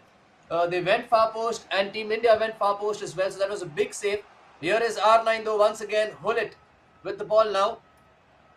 That's a good offside trap, but Hullet is almost through out here. Kylian Mbappe has some space for the shot. Is maybe going to pass it back. Passes it back to R9.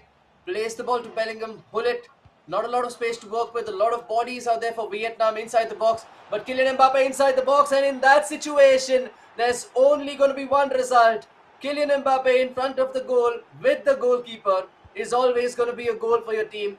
Vietnam 0, India 2 after 26 minutes. The response that we were looking for after the defeat against Australia and to go against Singapore and Malaysia in the final games is what we needed. The lead is now 2 goals to 0, and looking at the way the Team India is playing, for sure they did not want to stop right now, considering that there are 4 teams right now on 4 points, and goal difference and head to head is going to be a massive factor in this Division 1 group at the end of day 2, which will be tomorrow at 6 p.m. But here's Johan Cruyff right now for Team Vietnam. They've not had a lot of the ball, and they've not been able to hold on to the ball. Hullet for Team India, Cantona, Mbappe, Cantona, Hullet. This is brilliant stuff. And Jenna said, are you with me right now? Yeah, we've had a brilliant start to the game, and good to see that the skill moves are coming out because that's something I didn't really see a lot in the last 3 games. But we are playing with a lot of confidence, and this is only going to help us going forward. Well, absolutely. And what's your take on the second goal? But before that, that can be a third goal. It is a third goal. Similar fashion, similar execution, similar result. And this time, it's 3 goals to 0. What are your takes on the second and the third goal, Sid? Exactly what we wanted to see. And if you look closely to the way Vietnam players are defending, when they switch to the centre backs, they always take a touch towards their own goal. So they're trying to step back, and we are capitalizing on that because it gives us a lot of space to get into the box. So Vietnam are not trying to close the gap between the attackers and the centre backs, and they're not trying to just go and tackle them. They're trying to give us a lot of space, which means that we can use a lot of skill moves, a lot of step overs, which I want to see a lot more because it gives a lot of space, and we will always have an extra pass in box. That's great. And Jenna said, just before we get into the game, we have a question based on people asking about how many, what do you call it as, with regards to how good Vietnam is. Just to let you guys know, this region has 2 divisions, Division 1 and Division 2. Vietnam started match week 1 in Division 2. They finished in the top 3 of Division 2, which is why they got promoted to Division 1, which means they are a strong team. But right now, the team that they're playing against is a team that has come all guns blazing, that has done everything they could have possibly done right, and that's Team India. Vietnam, of course, is a solid team. There is a reason they are in Division 1, and what they've done is something incredible in the last match week by qualifying for Division 1. But right now, Sid, India are making them look pretty average, isn't it? I think this is the first time Vietnam are playing in the FIFA Nation Series playing, so it's a massive deal for them. I don't think they have a lot of experience on playing the Nation Series and the plane, and also Singapore server is not going to be very smooth for them, just like us. And I think they are not used to playing on that connection because the centre backs and the midfielders, they will be floating, is the term that we use in FIFA. They will be floating around the box, so they need to make sure that they don't concede so easily. And I think we are using that to our advantage because Vietnam players, they not trying to just tackle the ball. They are giving us a lot of space inside the box, which means we can use the skill moves inside the box. That's fantastic. And here's Team Vietnam, Mbappe, and that is going to be a goal back for them. 3-1 right now, still a mountain to climb for Vietnam. But without taking anything away from Team India and what they've done in the first half, I would just like everyone to know that before the match started, we were told that Vietnam are experiencing some, Team Vietnam of course are experiencing some internet issues, and considering that both these teams are playing on an away server, they are going to struggle a little. But right now with that goal, I think they've put a lot of arguments to bed. considering how good they are or what they can do at this stage. But Team India, of course, know that this is a wake-up call and they cannot let Vietnam score the next goal, because if that happens, the momentum is going to shift in their favor. And as we saw in last year's Champions League campaign with Madrid making comebacks, we don't want a similar situation out here. I think the next goal is very crucial, Selvin. If we can get the next goal, I think Vietnam, they will be out of the game. Their heads will drop, and it will be a case of how many goals. But if Vietnam can get to score the next goal, I think it does the opposite. It puts a lot of pressure on India. That's a massive save from Courtois. That's a brilliant save. It keeps us in the game, and we still have a two-goal cushion, which means Vietnam will try to commit as many bodies as they can, and that will leave a lot of space in behind.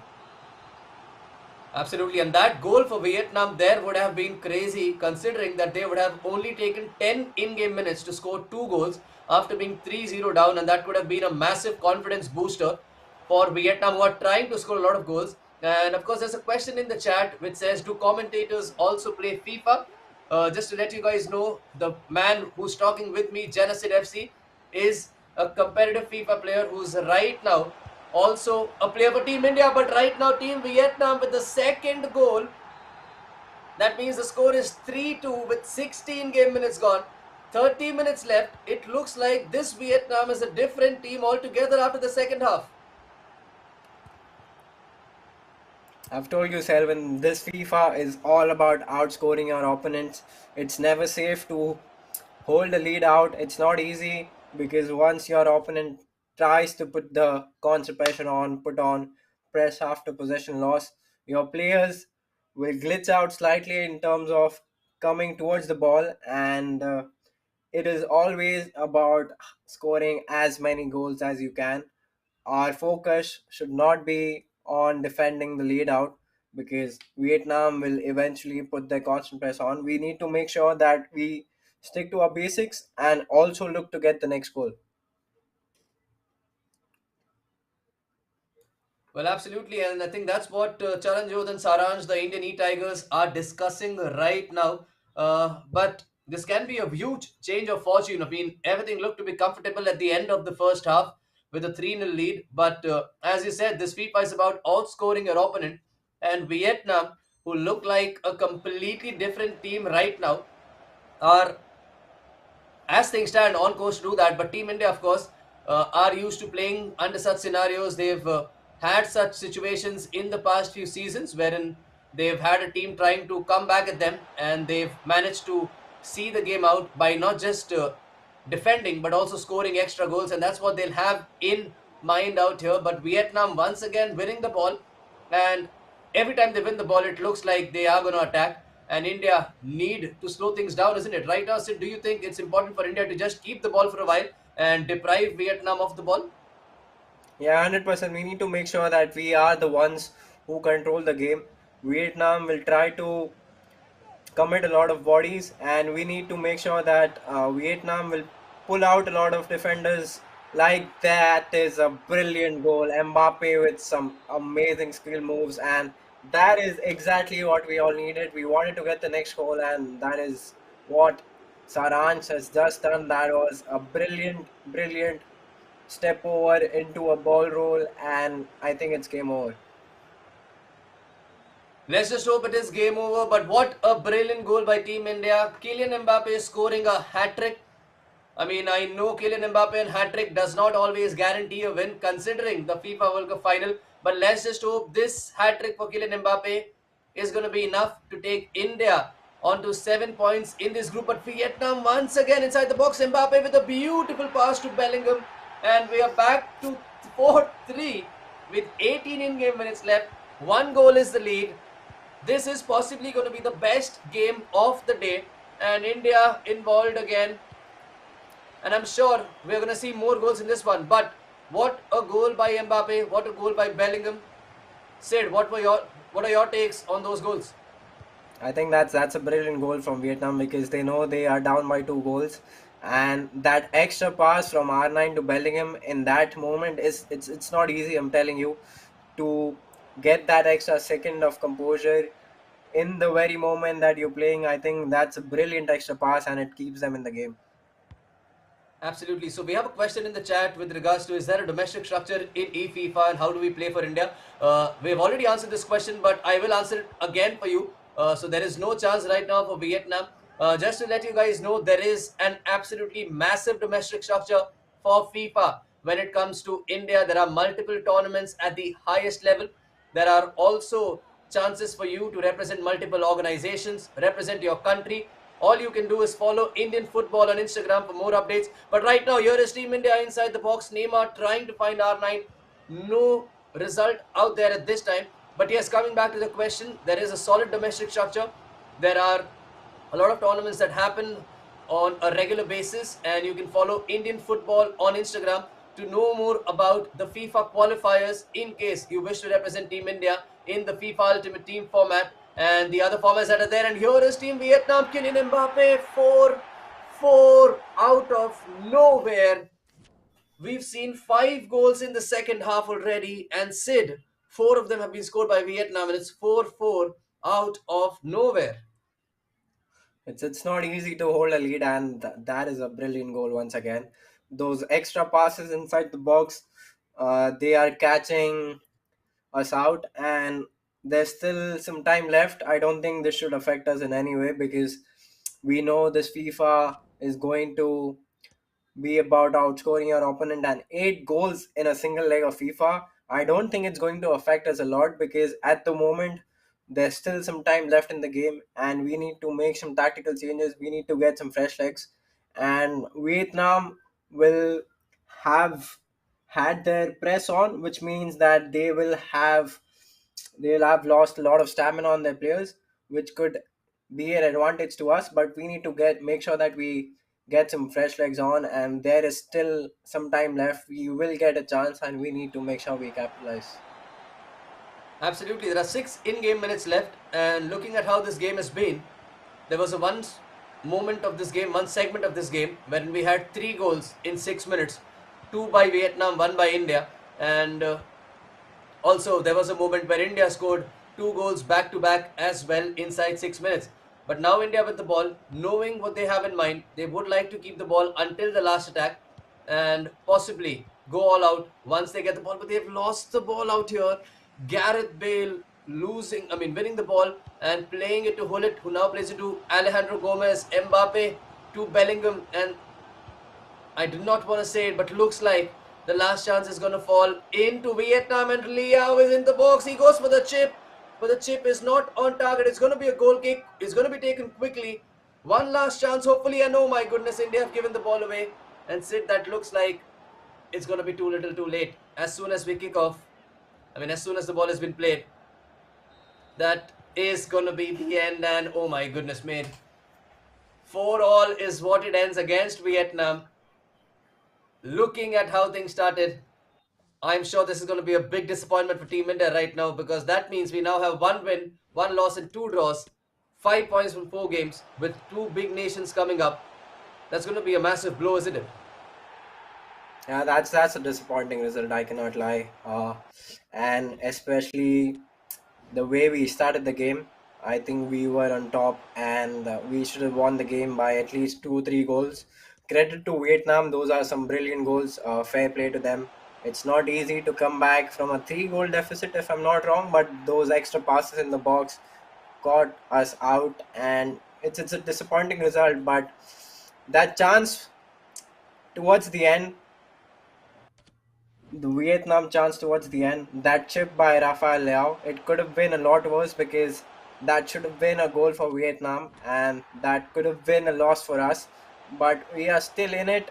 We haven't had a good start to the day, but we are experienced enough. We know how much it takes to be at the top. I'm sure we will be much improved when it comes to the game against Singapore next because I know that is on the Mumbai server. Well, absolutely. Anything less than a victory means we're not really happy with it, but we can't really change that right now. But credits to Vietnam. What a way to make that comeback. And I think there were some chances that we missed in the first half, despite of being 3-0 up. I think that's what is going to come back to haunt us. But our focus is now going to be on the remaining 2 games, India versus Singapore and Malaysia versus India. which are going to be played in the next few minutes. Let's take a short break and we'll be back with the tables and with all the analysis for the next few games. In the meanwhile, you all can take a look at the tables, which are now updated. 4 and 5 games each. Actually, we'll just read you through the group and then take a break. Australia, 5 games and 11 points in. They're just 1 game away and possibly looking at. I mean, I think they're going to top the table today, yeah, because only Singapore are the team that can stop them. That's if Singapore wins both and Australia does not win the last game. Singapore, 4 games, no loss yet. 1 win, 3 draws. That's going to hurt them as well. Indonesia, 4 games, 1 win, 2 draw, 1 loss. India, 1 win, 2 draw, 1 loss. Malaysia, 1 win, 2 draw, 1 loss, which is exciting as it gets. And New Zealand, 1 win, 1 draw, 3 losses. And Vietnam, of course, still not a win. And luckily, they did not score that winner against India. But 2 draws and 2 losses. That means they're on 2 points and New Zealand on 4 points. A very, very, very tight group right now when it comes to Division 1. But if India could win those final 2 games, there is a high chance they can finish at least second for day 1. Yeah, see, that's exactly what I was talking about. It's not easy to get those 3 points in every single leg of FIFA because these teams, they are all very prepared, and it's not easy to just go out there and win every single game that you play. A lot of those teams are currently in the same position as we are in. Indonesia, India, Malaysia, we are all on the same record.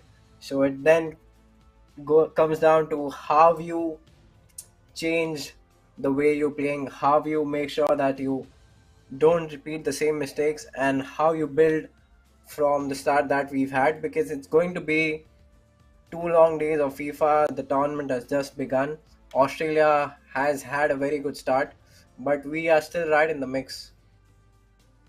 Well, we are right in the mix, and just before that happened, I actually saw New Zealand climbing up the table and finishing second after their win in that last game, I think, which they played against Indonesia. That is correct. So right now, New Zealand have played all their games. They are at 7 points, which means a win for Team India against Malaysia and Singapore is going to put them in the driving seat to at least finish second, if not first, which again depends on Australia if they lose their last game. But knowing how Team India is, I don't think we are dependent on others. We would like to see what we can do. And there are some questions in the chat right now. Commentators' predictions. I mean, if you ask us, we're going to always speak from our heart, and we're going to be expecting India to win both the games. And knowing the quality that Team India has, knowing that we've beaten these 2 nations before, we do think India can win these. And let's just hope that they can. But every day is a new day, and every game is a new game. But one thing that me and Sid and everybody from the Indian national team know is that these E-Tigers are going to give their 100% no matter what happens, isn't it, Sid?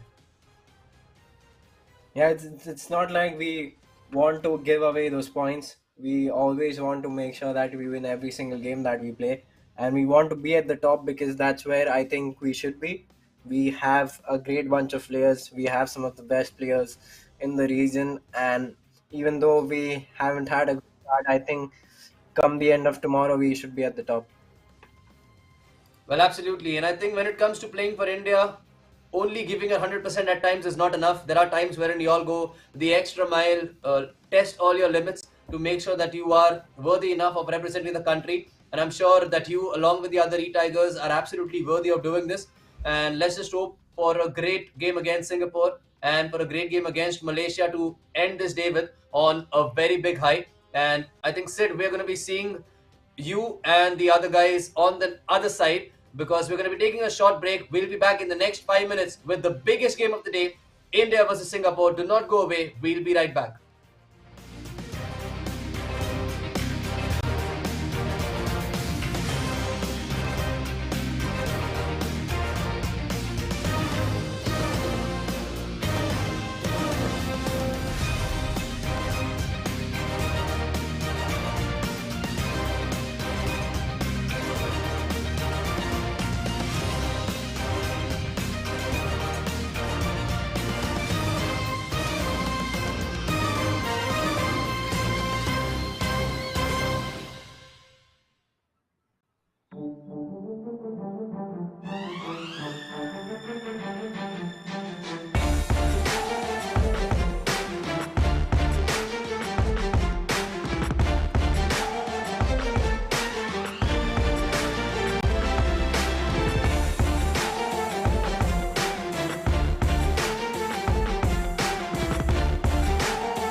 Hey guys, welcome in once again. My name is Selvin. We're going to be joined by another FIFA e-Tiger, of course, from India itself. We already have Jerasid here with us, and we're going to be joined by Lok Manu very soon. But our focus right now is on the next game, India versus Singapore. And Lok Manu, if you can hear me, what were your thoughts about the 4 games that we've played, and what are your thoughts about the remaining 2 games? Okay, I'm so sorry. Lokmanu is still not here with me. Sid, if you are here with me, India versus Singapore, India versus Malaysia still left. Before we go into that, let's just take a look at the updated tables once again before we look at the squads for Singapore. And this is going to be a massive game, and everybody, we are going to need your support in the chat. We also have people from Singapore watching. Welcome in, guys. It's going to be a great game. Of course, Singapore and India, two favorites of this division right from match week 1, and this is match week 2. We have another match week, and both of them, of course, would be looking to finish top and also looking to finish in the top 4 at least to make sure that they retain their spot in division 1. But right now, this is the squad that we have for Singapore. R9, Hullet, and Pele are the key players this time. And we have drafted players which have Van Dijk, Eusebio, Marchisio, Carlos Alberto, David Ginola, Rio Ferdinand. These are some great squads. And Sid, what are your thoughts about these drafted players? Yeah, that's a good bunch of players. But the one thing that stands out to me is that they have Pele as their key player, which means they will play without Mbappe in all that games, and I think all the games, and I think that's a massive loss because Kylian Mbappe in this game is by far the best player we've had, and he is the difference maker in every single game. But Pele could be a difference maker for Singapore because they have to play on the Mumbai server, which is their away server, and Pele is someone who's very agile, who's very short, and someone who has a low center of gravity. So he can make those decisive turns in the box. So Pele is a very weird choice because there's no Mbappe, but it could very well work out in the favor. And coming to the drafted players, Virgil van Dijk is the best centre back in the game, and we had the draft. Singapore had the first chance to pick a player in the draft, and the first player that they chose in the draft was Virgil van Dijk. So they know how important he can be in the game, and VVD team of the year VVD is going to be very annoying to play against because his AI is ridiculous in the box, and we will have to find a way past VVD. Well, absolutely. Thank you for the insights on those players. Of course, Van Dijk, the best defender, as you said, and Pele, of course, can be a wild card for them, considering how agile he is and how good he is with regards to his finishing. But that's a great squad overall. And what's also great are the players that are representing Singapore today. Kun and Imran are the players who will be playing for Singapore. They are also the same players that played against India the last time when Singapore defeated India in the only game that India lost on day 1 of match week 1, which was a very close game, but it was something really, really great, and it was a treat for everyone. Now, considering that India has just had a game of the tournament against Vietnam, I don't think it'll be any surprise if this one goes down to the wire as well. Yeah, for sure. And FVS Kun is currently the number 1 ranked player in South Asia. We had FGS 2 weeks back, 1v1 in South Asia, and Kun from Singapore ended up winning the final on penalties. So he will be very high on confidence coming into the tournament as the number 1 ranked in South Asia. Well, absolutely, and I think finishing first always gives you great confidence. And right now, they also have motivation when it comes to retaining their top spot in Division 1.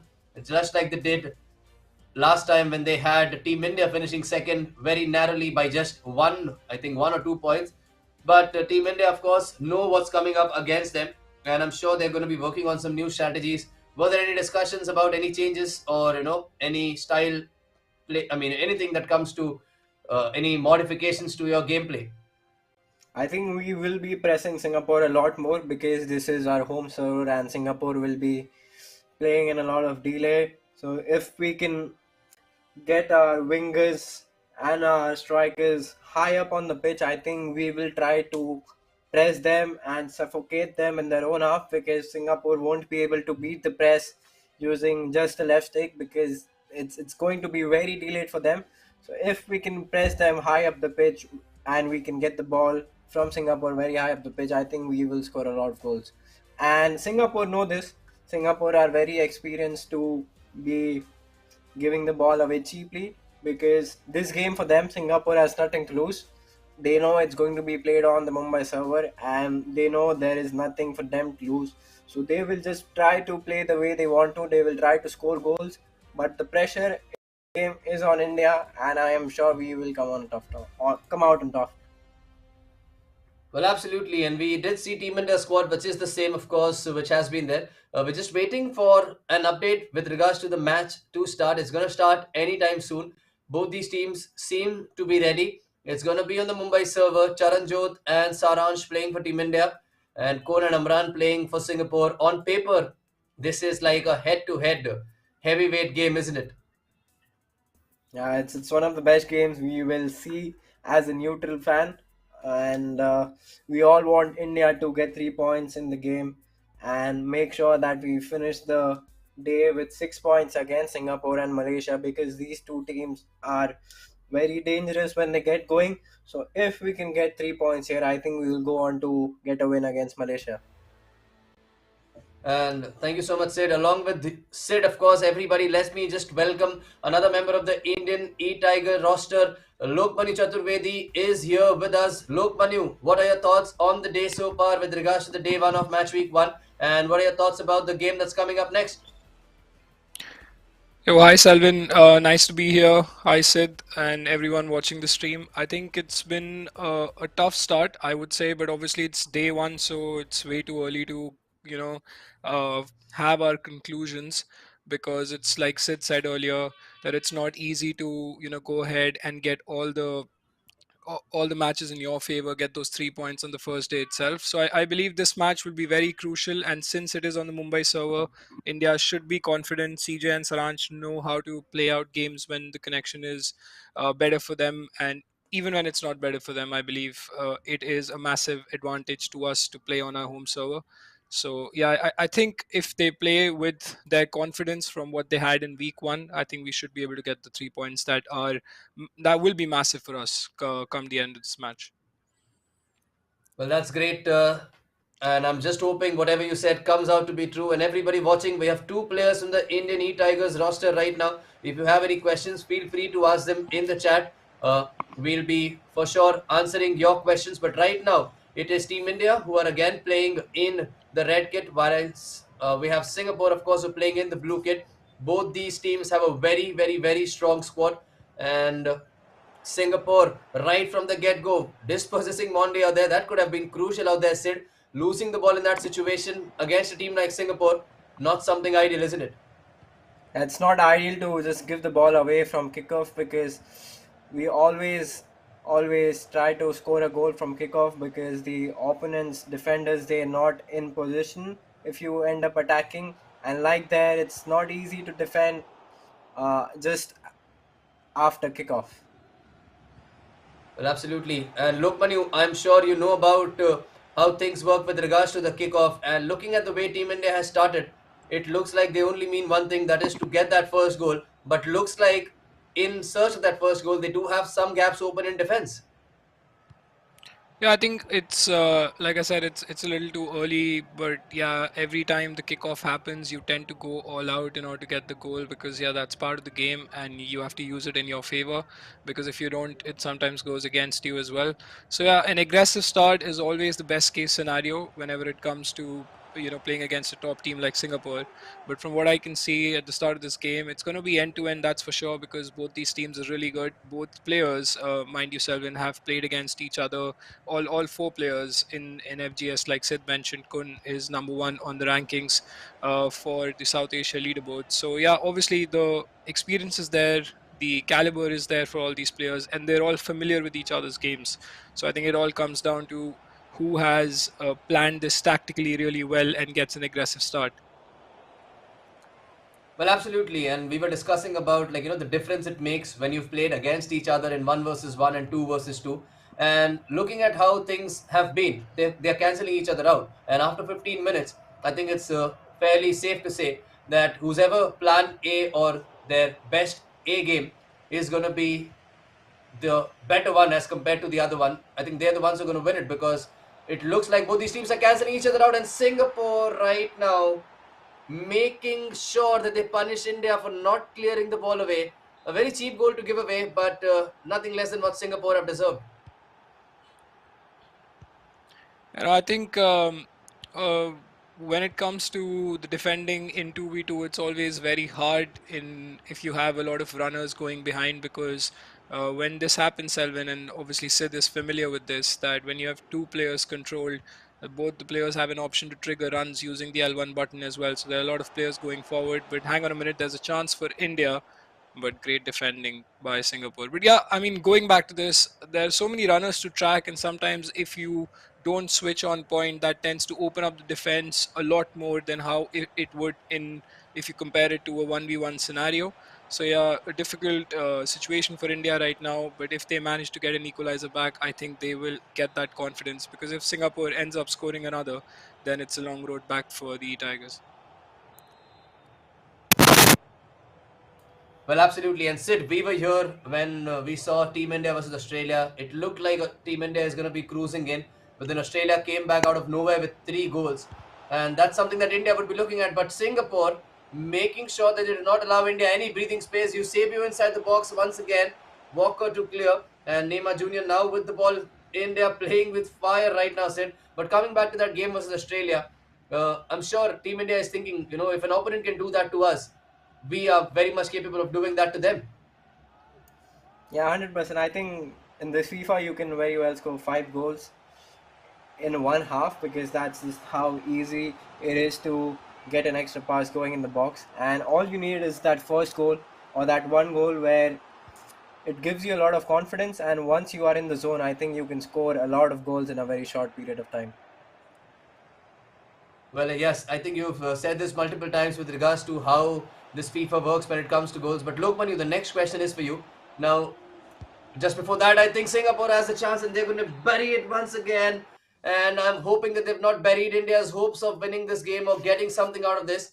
But a great goal out there by Singapore. Now, Lokman, my question to you was Uh, India won the first game, started it off really well, but then since that, they've not won any game. Now, how much of a momentum shift is that when it comes to a competitive scene, especially when you're representing a country, or do you take it as one game at a time and try to focus on each game?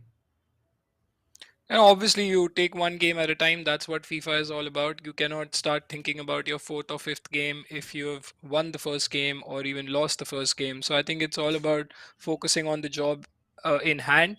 But at the moment, what I feel, Selvin, is that the momentum is with Singapore, and what India needs to do is probably a formation change. What Charanjot and Saransh are comfortable with. Looks like they are going to stick with the 4-2-2, and they are confident about this formation. And like Sid mentioned earlier, that you can very well score 2 or 3 goals and make a comeback like Vietnam did against us. So we're not out of the game yet, definitely not. And with the caliber of Charanjot and Saransh, we just have to be a little more patient, not lose the ball away cheaply, and make every attack count whenever it comes to going forward, because Singapore, like I said, is a very experienced team.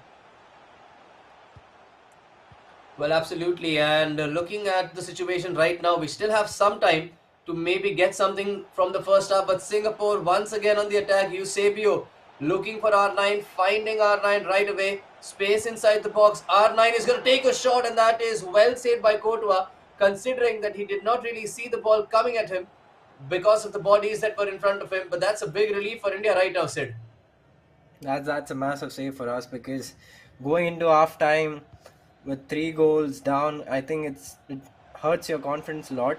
And that save keeps us in the game. And that was a brilliant chance for Mbappe. He could have chipped there, but I think it's what Lokman you mentioned. We're slightly low on confidence, and we need to start burying these chances, because it's going to haunt us going forward.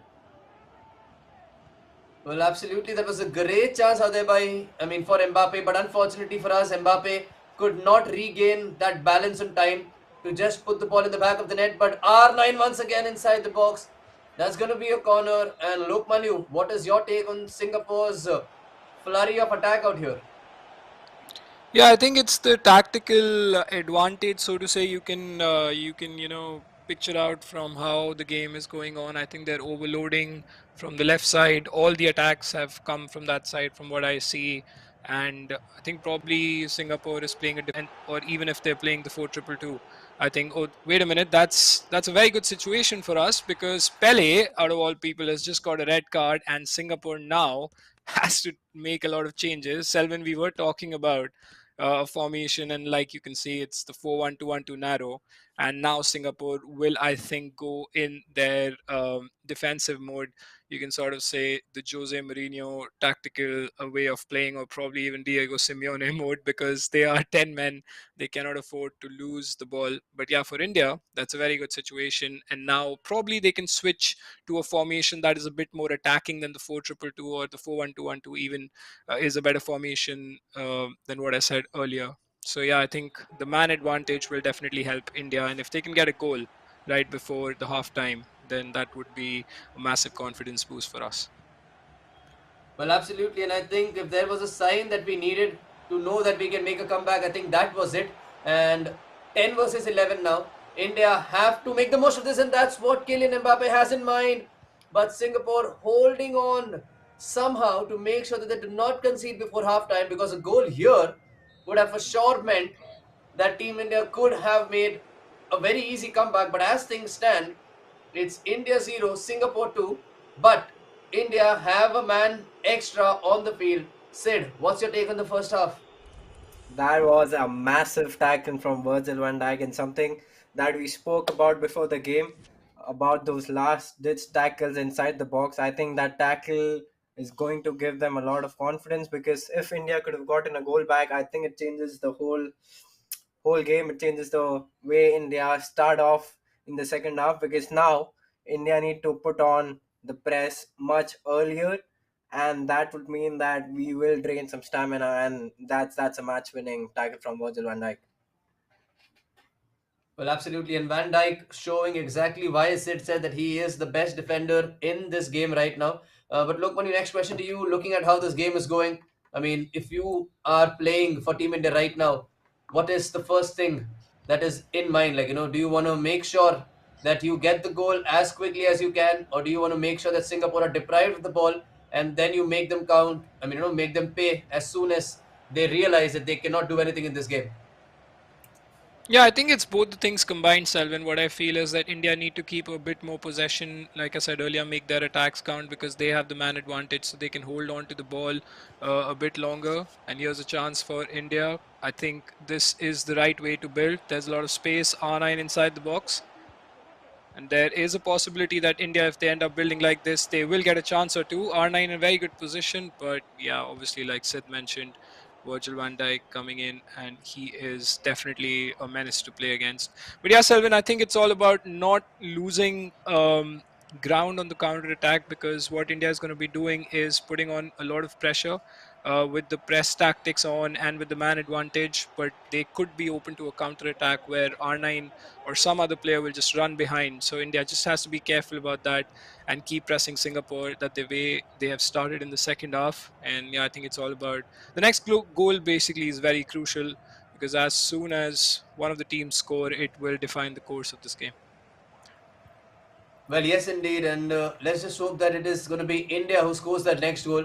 And looking at how things are going, Singapore are trying to deprive India of the ball, but that's a big chance, and that is another massive save for Team Singapore. And Sid, I think this is something that we've been looking at. We've got some great chances, but we've seen some great saves that have deprived us from some absolutely epic goals that could have possibly changed the course of the table this day. Yeah, I think that's what it always comes down to. It comes down to the margins, and was that was a massive save from Van der Sar, and it's going to give Singapore a lot of confidence, because once again that was a match-winning save, and Van der Sar is someone you can rely on, and that's a very good pick from Singapore, because Van der Sar is the best keeper in the game because of his height and because of his reach. he will make those saves. And India, on the other hand, I think are playing with Butland, who may not be as good as Van der Sar. So that's what I'm talking about. It will come down to the margins, and we need to score the next goal. Well, I mean, India, that's the only thing that they have in mind right now to score that next goal. But I think for everything that they're able to do, they're just not able to either find the right pass or find that right finish. And look, Manu, when you have so many chances, when you have been, I think it's been 20 in game minutes of India having the ball, Singapore not seeing any of it, but no result whatsoever. How does it change your mentality when you're in a game 2-0 down against 10 men?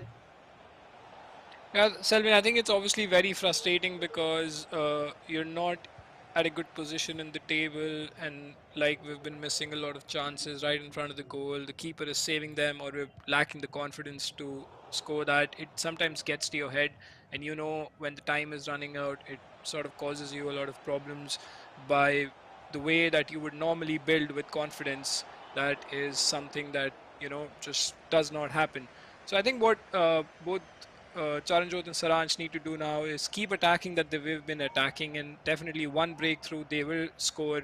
They just have to have that extra edge, maybe an extra ball roll, an extra step over inside the box, or an extra pass maybe, because what Singapore is doing is they are holding their ground very well when it comes to possibly even a low block situation when India comes inside the box. But on the other hand, they have to just try and penetrate that by either using crosses or any other way basically that opens up space inside the box for an extra pass or a skill, like I mentioned earlier. Well, yes, indeed. But right now, Singapore cancelling all of India's attacks out, and there are going to be some changes that will be made. The situation right now, as we saw, India, of course, playing very narrow, as you can see on your screen right now. The attacking tactic, of course, 4-1-2-1-2. And just to let you know, it's not Butland who's our goalkeeper, Skotua, of course, who's our goalkeeper in this game, which I just noticed. But regardless, we've conceded 2 goals. We're still trying our best to make sure that we get not just 2 but maybe more goals in this game. And looking at how things are going, it looks like if we can score 1, there are going to be 2 or 3 more goals, isn't it, Sid? Yeah, 100%. I think India have to put the constant press on, and it will end up giving us a lot of chances. But we need to make that extra pass inside the box, because at the moment, I think we're trying too desperately to get a goal. And Singapore have been very, very solid defensively. They've come into the game with a game plan, and it's been working for them. Well, absolutely. And I think one of the things that worked for them was that early lead that they got. They could dictate India to play as per their terms. And look at the space that Singapore has right now. Hullet placed it towards Eusebio, but that's a big block. The ball is still with Singapore. Bellingham is in through, and that is a nail to the coffin. And that unfortunately looks like game, set, and match for Team Singapore. And with 10 men, of course, India looking to attack and suffering. But then I think it was also our mistake defensively, isn't it, Lokmanu? Yeah, I think when Hullet had intercepted that chance, they could have just turned on the outside and probably built from the right back. But obviously, when you have that kind of pressure, when you know that you're 2 goals down, you tend to rush.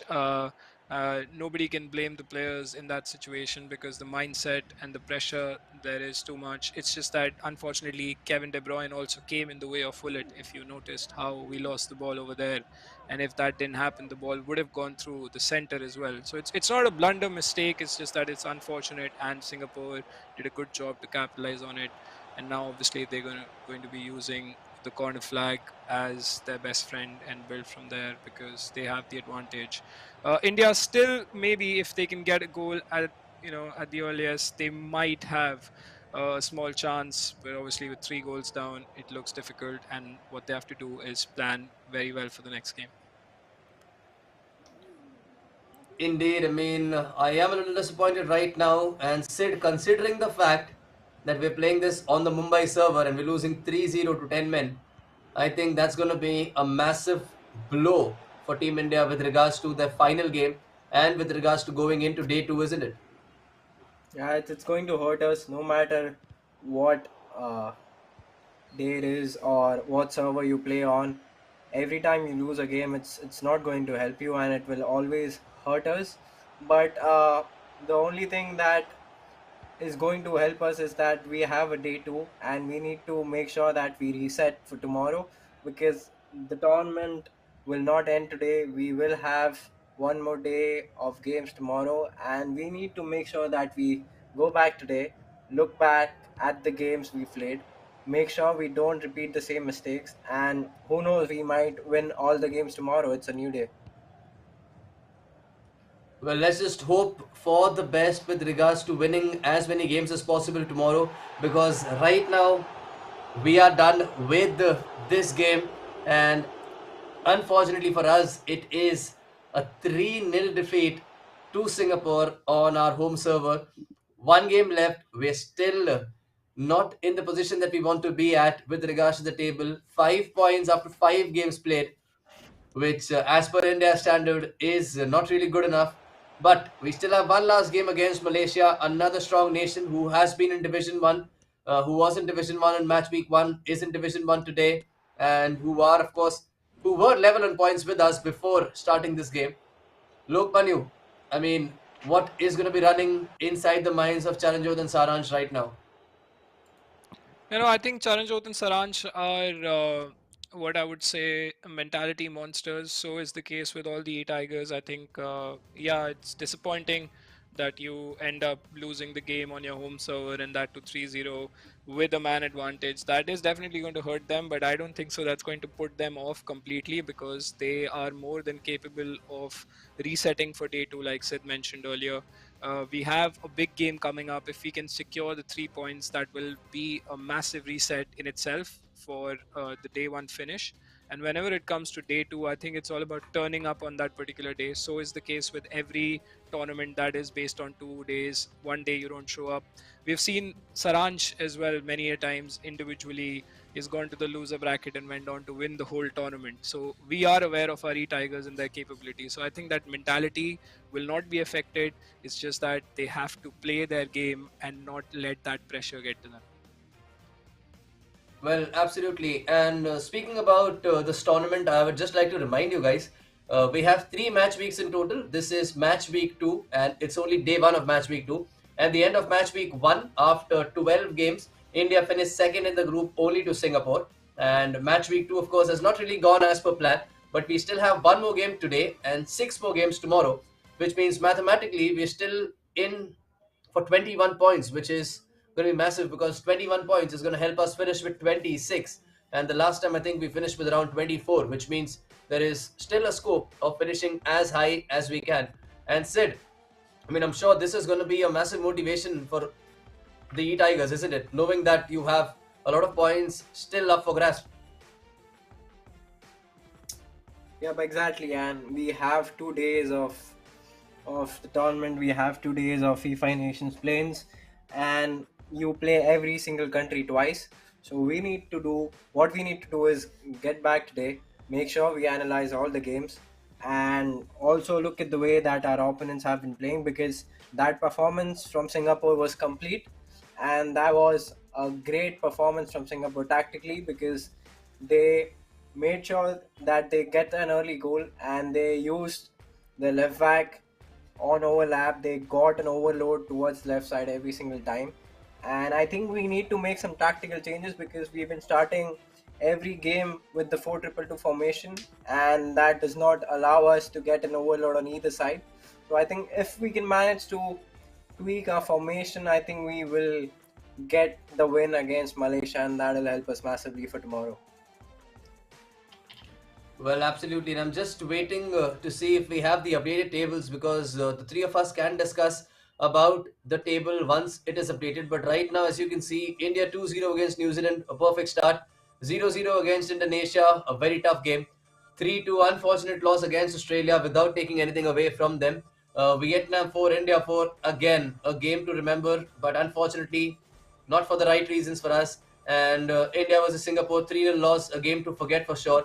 Another game left, Malaysia versus India, second versus third as per the last division match week 1 that we had. And this is right now what's in front of us with regards to the tables. Australia, look at that, 12 points after 6 games. Singapore, 5 games, 9 points.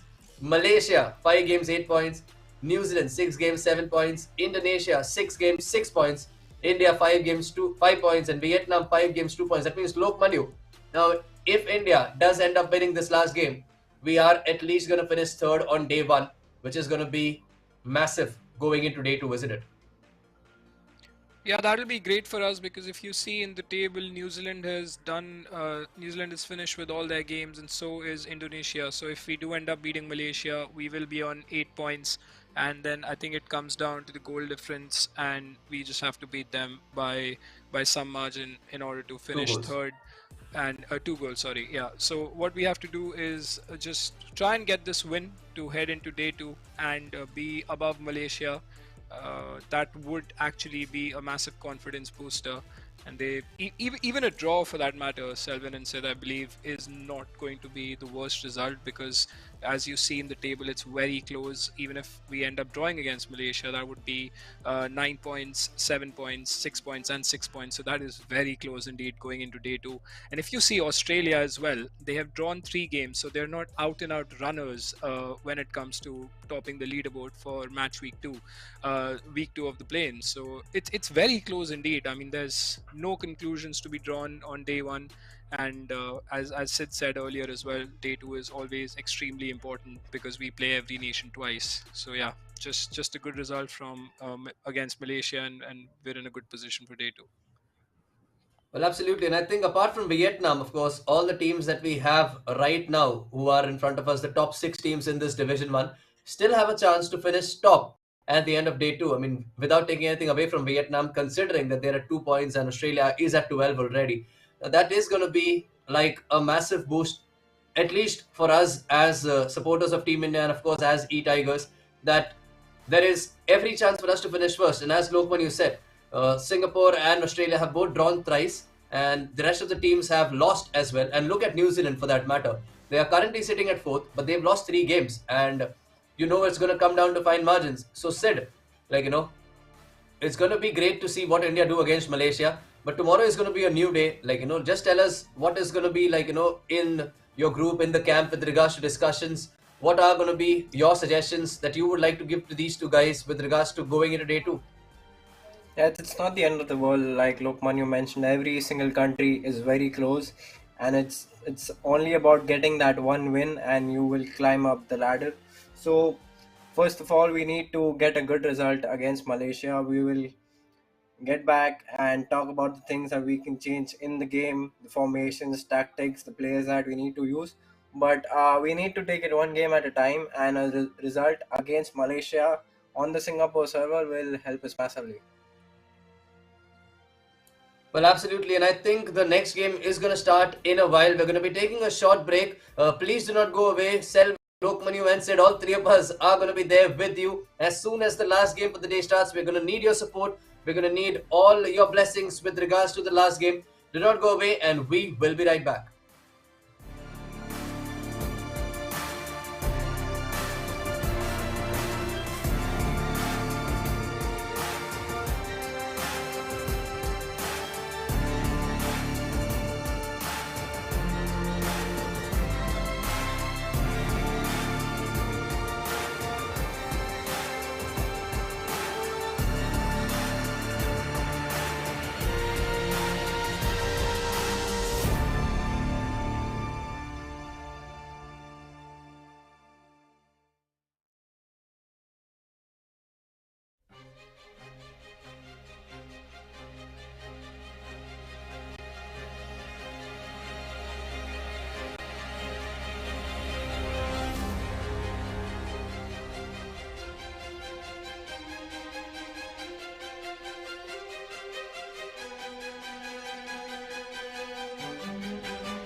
Thank you so much for your patience and welcome in once again to the FIFA E-Nations Plains 2023 Match Week 2, Day 1. My name is Selvin. With me, I have Lokmanu Chaturvedi and Sid Chandrana from the Indian E-Football E-Tigers, of course, as we call them, with me. And we've had 5 games. It's been a roller coaster ride so far. One win, two draws and two losses, unfortunately for us, has not really been the ideal start. And we're going to be starting with the match very, very, very soon. But Sid and Lokmanu, of course, one last game. I'm going to need your predictions. First from Sid, what's your prediction for this one? I think we end up winning this game 2-1. We end up winning the same 2-1. What about you, Lokmanu? What do you think about this one? Yeah, I think Sid sort of stole my prediction away. I was going to say 2-1 as well, but let's spice it up a bit. So I'll say 3-1 E-Tigers because I think Saransh and Charanjot have come up with a game plan and which I feel would help them score the kind of goals that they're capable of scoring. And yes, they're definitely one of the best teams in the region, as we've seen always, like we saw last year as well with Sid and Charanjot, and now how Sid and Saransh even, Charanjot and Saransh even played for us in the playoffs as well last year. So we know their capability because we made it to the E Nations finals as well. But here's a chance with R9 and he skies it. And that is very good for us, Selvin, because had that gone in, that would have invited a lot of pressure. Well, a lot of pressure for sure. And let's just hope that any one of the predictions comes true. 2-1 or 3-1, anything works. A win out here and to finish in third place, or I mean in fourth place for that matter, going into day 2 is still going to be massive, considering there are a lot of consistency points, a lot more things up for stake. But just before we go ahead in this game, just to let you guys know, India are playing in the red kit and Malaysia playing in the black kit right now, and they are attacking left, right, and center. We're playing on a different server, which is not our own server, and Malaysia looking to take complete advantage of that situation. Good gameplay, no space, played it behind. Sid, this is something that you've been talking about, right? Making sure that you do not give away the ball when you do not have a chance. Yep, exactly, and that's very good from Malaysia, and it's something we need to do as well because I think it's the first time I've seen us give away the ball cheaply in midfield because in this FIFA, if you give away the ball in your own half, you will always be 2 against 2 or 3 against 3, and it gives your opponent a good chance to score. So we need to be composed in midfield, and we need to make sure that we make the most of our transitions. And once you are in the final third, then you can attack. Well, absolutely. And speaking about attack, it is India now who have this throw in a very dangerous situation. Kyle Walker plays it to Jude Bellingham, who has R9. India have tried this multiple times throughout the day, Lokmanu, but then not every time has it been successful. It has been, I mean, an action plan. I think if you have players from other countries watching, do you think this makes a lot of difference with regards to them realizing that this is exactly what the game plan is? Yeah, I mean, even if you notice what happened from the wings, India built up really well from Jude Bellingham. That pass into R9's feet. Just there, I think that's what I was wondering, and I was talking to Sid about this in between the breaks. That extra pass, the extra skill that is required after playing it to the feet of your striker. Because what happens in 2v2 is, and you mentioned it very correctly, Selvin, that teams tend to understand your game plan. So if you tend to just try and run from the striker who's been played the ball into his feet, then both the players manually will try and tackle the striker instead of marking the extra player. And if you start mixing it up and try and playing an extra pass after the striker receives the ball inside the box, then you are in a very good position to confuse the opponent and score the goal. So what CJ and Saransh normally do is something they just have to do and not just try and go all out with the striker who gets the ball inside the box. Well, absolutely. Thank you for that description with regards to how it works when it comes to those extra skills or extra passes. But then this is a 2 versus 2 scenario. It's completely different from 1 versus 1. You need to have a lot of things in sync with regards to your instincts, with regards to the practice sessions that you had, with regards to your gameplay. And Sid, when it comes to 2 versus 2, there are going to be situations wherein both the players have a different set of things that they do from the same position. Like, how do you really manage to come to that one common solution when it comes to a game? Like, for example, in this situation, there were two passes available, and choosing one of them, which may not be your preferred pass, how do you really come to that conclusion? I think it comes down to the way you practice and how much you practice. And CJ and Sarans have been playing together for a long time, so they know what to do when the other person has the ball and what to do when both of them are defending, how to press. So I don't think it's an issue with the way both of them are playing together, but I think it's something that we need to work on when we are in the final third, because at the moment what we're trying to do is feed our strikers and we're trying to score the goal from the same striker, and that is very easy to defend when you are playing on your home server, and Malaysia know that. What they're doing is pressing the striker with their center backs, not allowing us to get any space inside the box. So like Lokman, you mentioned, if we can get an extra pass going in the box, it will help us massively in terms of getting an easier chance. Absolutely. Talking about chances, that was a half chance out there by R9, but if anybody could have converted it from that angle against any goalkeeper in the world, you could have trusted R9, but that's a big save. It's a corner right now. Lokmani, the next question is going to be for you. Now, of course, Malaysia have a little extra motivation going into this game. They were at 8 points and they knew that India has lost the last game by 3 goals to nil.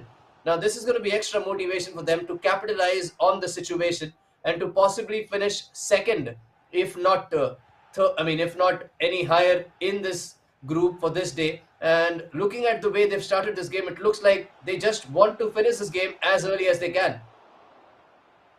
Oh yeah, absolutely. But then I think if they end up thinking like this, Selvin, that they have an advantage, knowing what's going on in the game at the moment, because if you notice, the way Malaysia started off was brilliant, but after that, ever since those mistakes in the midfield from our E-Tigers, India has done really well in order to create those chances. It's just that they haven't been able to convert it. So if Malaysia thinks about it too much, that we have the points advantage, then I mean that's better for the E-Tigers, because they have nothing to lose, per to say, in this game. And here's a chance for Kylian Mbappe. He tries to go for a shot. Rather, he probably could have cut inside and maybe looked at R9. I mean, just obviously it comes down to the margin, Selvin, but India has done really well in this game, and they don't have to think about the points table. All they have to think about is getting the first goal, and then the result will follow, and that will only play with the minds of the Malaysian players, because at the moment they seem to be defending a lot more than in comparison to how they started the game. Well, absolutely. It has been Team India who's taken over this game, but still no goal. And I think, look, when you're coming back to what you said with regards to maybe the cutback, but right now Malaysia has a chance. They have done this cutback R9, and that's going to be a corner, well saved. But coming back to that opportunity, Sid, I think what has happened is today India's decision making has either not been right, or whenever it has been right, we've been a little unfortunate with regards to. Oh my goodness me, that could have been a goal, but that's a big save once again. Ibrahimovic denied a classic Ibra goal that makes sure that we are going to be at nil-nil going into the second half. But said, coming back to that situation, we've had some unfortunate moments. We've had some wrong decisions made at the right time with regards to not observing goalkeeper movements, with regards to going near post when there was a far post empty, not going with an extra pass. Now, these situations under pressure games are going to be very difficult. But then, what's the only way to maybe just build on this and make sure that you do not repeat the mistakes again as a unit? I think Salvin, you mentioned it correctly. Our decision making in the final third hasn't been great, and when it has been great, we've been unlucky to hit the post or force a very good save from the keeper. But I think the way CJ and Saransh have played today is very different to how they usually play, because in the final third, they are extremely composed and they will score a goal every time you give them the chance. So I think the start hasn't helped us, and I think at the moment we're slightly low on confidence, and that's the reason I mentioned getting a reset will help us a lot. We need to discuss about some things going into tomorrow, but that break will help us focus on the wrongs that we've done today, and hopefully we won't do it tomorrow.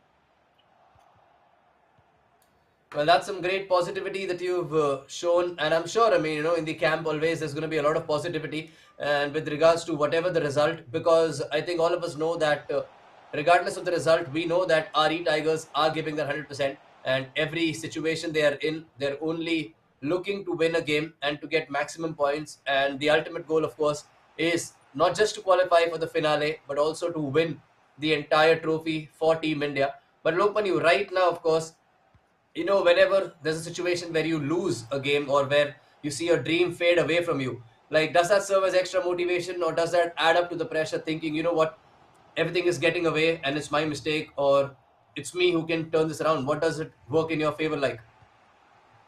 Yeah, I think, like I said, all the Tigers, especially Charanjot and Saranj, who are playing right now, because we'll talk about them as they're the ones that are, playing the matches. I believe they have the mentality to thrive under pressure. Like Sid mentioned earlier before I joined in, that whenever you are under pressure, you tend to perform well. It's not always a bad thing.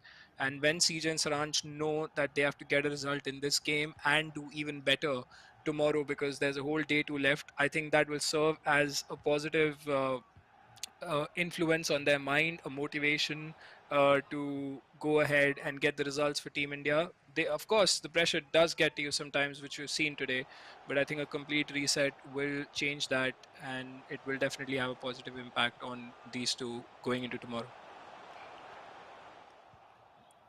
Well, yes, indeed. That makes a lot of sense, Luke Manu, and I'm sure everybody who's watching would agree with you. But right now, of course, the score is still at 0-0, and Rafael Leao for Team India has been brought on, but who's injured right now. And now this is not the best situation. Mbappe has released Ibrahimovic, who takes the header, and I think we should thank our lucky stars that the ball did not land at his feet, because had that been on Ibrahimovic's feet, that would have for sure been a goal. But as things stand, it's still 0-0. We have 25 in-game minutes left. And Sid, we've seen multiple goals in 25 in-game minutes. Do you think we can see two goals by Team India to take them to third place in this group? I think that miss from Ibra is the kind of luck that we need, because we've been very unlucky today, and things like that can work in our favor. And if we can get a goal here, I think it will be absolutely massive. And I think there will be a goal, and that goal is going to decide the fortune of this game. Well, absolutely. And just before we go ahead into this game, there's a pause cue. I would just like to take a minute to thank all the audience, all the spectators, all the fans that have been here since 2 o'clock cheering for Team India. We still have a lot of people watching. I think your support and your positivity means a lot to the entire E-Tiger roster, not just to Charanjot and Saransh, but to the entire team with regards to everything that's happening. And to see so many people come out here and cheer for the team to represent our country is beyond words, it's beyond explanation. And I'm sure my emotions right now will help you understand what I mean. But it's going to be a big 20-minute session right now. I mean, in game 20 minutes that I'm assuming is going to be around 1.5 to 2 minutes, which are going to be resumed now. And Lok Manu, I'm not sure if this is a corner, this is a goal kick. Looks like it is a corner. A goal here is what we need to somehow make sure that we finish this day on top. Oh yeah, absolutely. This chance is going to be massive the entire game, and like Sid mentioned, that the goal, basically the first goal of this game, will decide the course of its game, because both these teams have been very good defensively. Even though India has come into the final third of Malaysia a lot of times, Malaysia has somehow defended at the last second to stop a goal coming in, and India has done a good job as well in order to defend apart from a couple of chances. And yeah, obviously that Ibrahimovic miss was crucial for us, because that keeps us in the game. That gives us another chance. But here's a chance for Malaysia. Ibrahimovic is in a good position, and he ends up scoring. And now that is definitely an issue for Team India, because I think the defender was in place. I think I'd like to discuss this with Sid, completely based on the technical aspect of this game. Sid, do you think in that situation anything else could have been done? Because I think the defender was very close to Ibrahimovic. I think that should have been a block, or probably maybe the defender didn't put in a manual tackle. I think that's very unfortunate, because the defender tried to intercept the ball, but Ibra used his body, and we need to know that we're playing on the Singapore server and your defenders will float at times. But that was Vidic, and I don't like Vidic at all. I've told this to you. Ibra used his body, got in front of Vidic, and I don't think it's a mistake, but it's very unfortunate. And we need to get a goal in the next 15 minutes to keep us in the game, because there will be chances, and it is a very harsh goal to concede, but we need to show why we are called the mentality monsters. Well, absolutely well discussed. Loki and Sid have given you the insights of that goal. It was a very difficult goal to take, considering that it did not really look like the greatest of shots, which could have. I mean, it looked like it could have been stopped with all the defenders in the right place and the keeper in the right place as well. But what has happened, we cannot really change that now. There are still around 12 in game minutes, if I'm not wrong, left in this game, and maybe a little more, hopefully, because every second is gonna count. Right now, we've kicked off again. Team India has the ball against Malaysia. Sorry, there are 16 in-game minutes, and Team India, of course, know that if they have to get something from this game, they need to get something from this attack.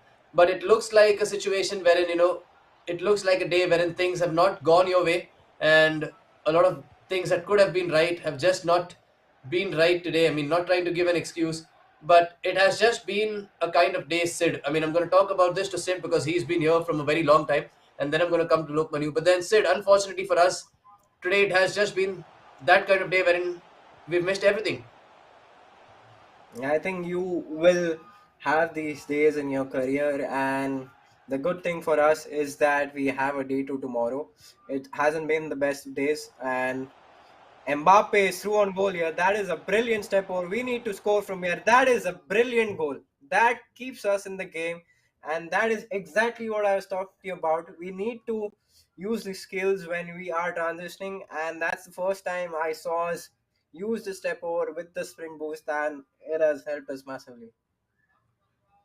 It has helped us massively, and imagine if this was inside a real stadium right now. I'm sure we could have heard around billions of people screaming.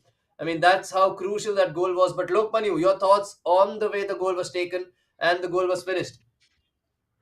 Yeah, I think that's the confidence they needed because that is something that Saranch and Charanjot do really well. I've seen it in the 1v1 scenarios as well. I think if I'm not wrong, it was Charanjot who did that. But doesn't matter who did it, it's the right thing that they did because the step overs are extremely overpowered. They are the meta in this FIFA, and they completely baited out the defender to go inside while like the Malaysian players were expecting an extra pass, but Mbappe ran straight through, and that is what we needed. And just like I mentioned, Selvin, earlier, that a draw is not even like even a draw is not a bad result for us going into day two because of how the table has shaped up after all these 5-6 games for every team. And now India has the chance to use this confidence and get the next goal and finish in the best possible scenario after all the games that have been played. They just have to stop this attack of Malaysia, and which I think they've done successfully, and now they just have to hold the ball till the 90th minute. Well, unfortunately, they've lost the ball again, and that's going to be a big save by Courtois, diving towards his right and making sure that the score line remains right for India, at least as of now. Gareth Bale with a cross inside, Yaya to replace it to Vidic. Ibrahimovic once again. I've been frightened as soon as he gets the ball, considering how he scored that goal. But coming back to the goal that India scored, I think finally the decision making that we were talking about with regards to switching things up did pay off for us there. And we just hope to get one more chance, but that is well defended. I can sense the frustration that you guys are having right now as well, and the frustration that you guys are feeling. But here's Rude Hullet, possibly one last chance, and they've given the ball away. Sid, not something that they would have wanted to do.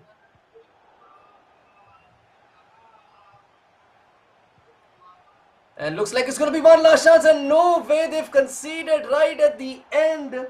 Rude Hullet continuing his run, and the virtual celebrations tell you how much it means to them, because Malaysia have won the game against India right at the end to unfortunately make sure that India goes right at the bottom. I mean, in the bottom two, with just one win in the day, two draws, and three defeats, out of which two of them were absolutely close. Not something ideal, but Lokmanu, your thoughts on that last goal? Oh, that's definitely heartbreaking. As a FIFA player, I can definitely relate. something that happened to me recently as well, that you make a mistake and your opponent will punish you. FIFA is a game of margins, as we all know, and boy, that was just really unfortunate. With what even if you go back and see, you can't really see in this replay, but what now you can see it. What Rudiger did is just stop in his tracks after intercepting the ball. If he had just followed up, and I think Sid would agree with me on this, if he had just gone through after intercepting the pass to go ahead and actually get the ball, he just let it go, and that gave so much of space to, I think it was Ibrahimovic, who took the ball and just put a cross in for Udhulet. Absolutely heartbreaking. I think India did a good job coming back into this game, but ever since that loss of possession, while we were attacking in the last situation, if you notice, uh, I think, yeah, I mean, it's just a 50-50 scenario, and Malaysia got the better of it. Well, yes, indeed. But right now, as we were discussing, there are bad days, and you have some bad days when it comes to competitive esports, when it comes to competitive sports. But the best part is there is another day tomorrow, and as you must have heard this quote, the night is darkest just before the dawn, and we're sure the dawn is coming. Let's just hope it's going to be tomorrow because Team India is going to need everything tomorrow to make sure that they go ahead and remain in Division 1 and also finish as high as they can, because right now it is 240 consistency points for India, 300 for Singapore, and whoever finishes top of Division 1 at the end of match week 3 is going to qualify along with the highest ranked consistency points team. So it's going to be a long journey, but we need to make sure that day 2 is better than day 1, because right now I think we have finished 6. We'll be looking at the table soon. But Sid, not the way we wanted to end this game, but as you were saying, tomorrow is going to be a new day, and let's just hope it's a better one. Yeah, not the greatest of days at the office for India, and the way we've lost some of those games, I think it's more concerning because we gave away the ball twice for the last attack, and when you make the same mistake twice, I think you are bound to concede, and it was unfortunate, but we are, I think, second from bottom, but we have a whole day tomorrow, and you just don't become a bad player overnight. You have bad days at the office, but you cannot become a bad player. And we have to make sure that we learn a lot from today because it's been a massive learning for us, and we are still right in it because all we need to do is win the games tomorrow and we can still be at the top even though we haven't had a great start, but our focus now shifts to tomorrow, and it's going to be a new day. It's going to be a new day for India, and hopefully we can start to win some games tomorrow. Well, absolutely. And let's take a look at the tables. Once again, Singapore regaining that top spot because of that massive 13 goal difference that they have. 6 games played, 3-1, 3 draws, 0 losses, 12 points. Australia, 6 games played, again, 3 wins, 3 draws, 0 losses, but a goal difference of 4 means they are going to be second at the end of day 1. Malaysia, 11 after that win against India. New Zealand, 7. Indonesia 6, India 5, and Vietnam 2. But it's very close out there. The gap is only 7 points, and with 6 more games to play for this match day to end, it's something really amazing to see that 7 points does not really seem like a very big difference. But Lokmanu, just before we go, any thoughts with regards to tomorrow's game plans?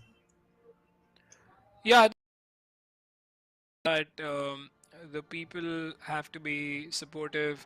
I've been seeing, some comments, and I think the E-Tigers need your support rather than some criticism. This always happens in any sport, be it cricket or football.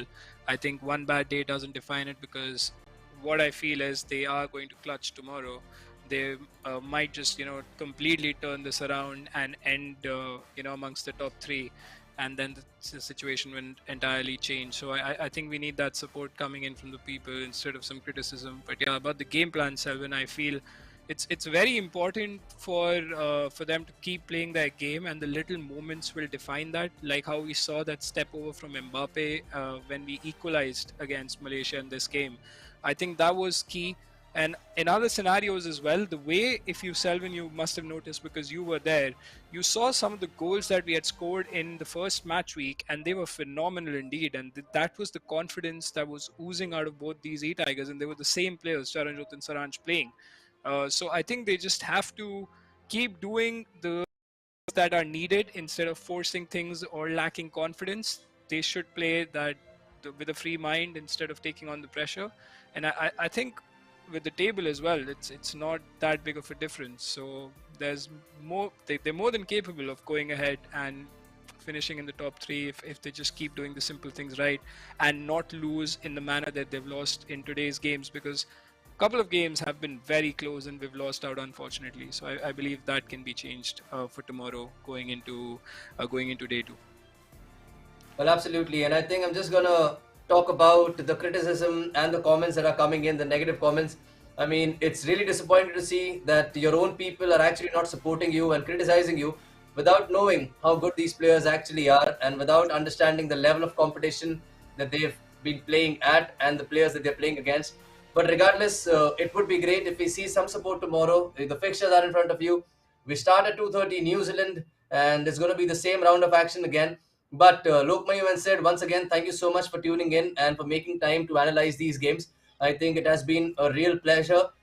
It has not gone as per plan with regards to the results, but I'm sure tomorrow's day is going to be great. And for everyone who's been tuned in, even if you were here for a few minutes, we would really appreciate your support tomorrow as well throughout the day. It's going to be a massive day for Indian FIFA, a massive day for Indian football. Remember, this is just the group stage, and I think it's going to be time for us to end the stream. But Lokmanu and Sid, thank you once again for your time. Thank you once again for your expert analysis and for joining me here today. My name is Selvin, and we're going to be seeing you tomorrow. Do not go away and make sure that you're here on time.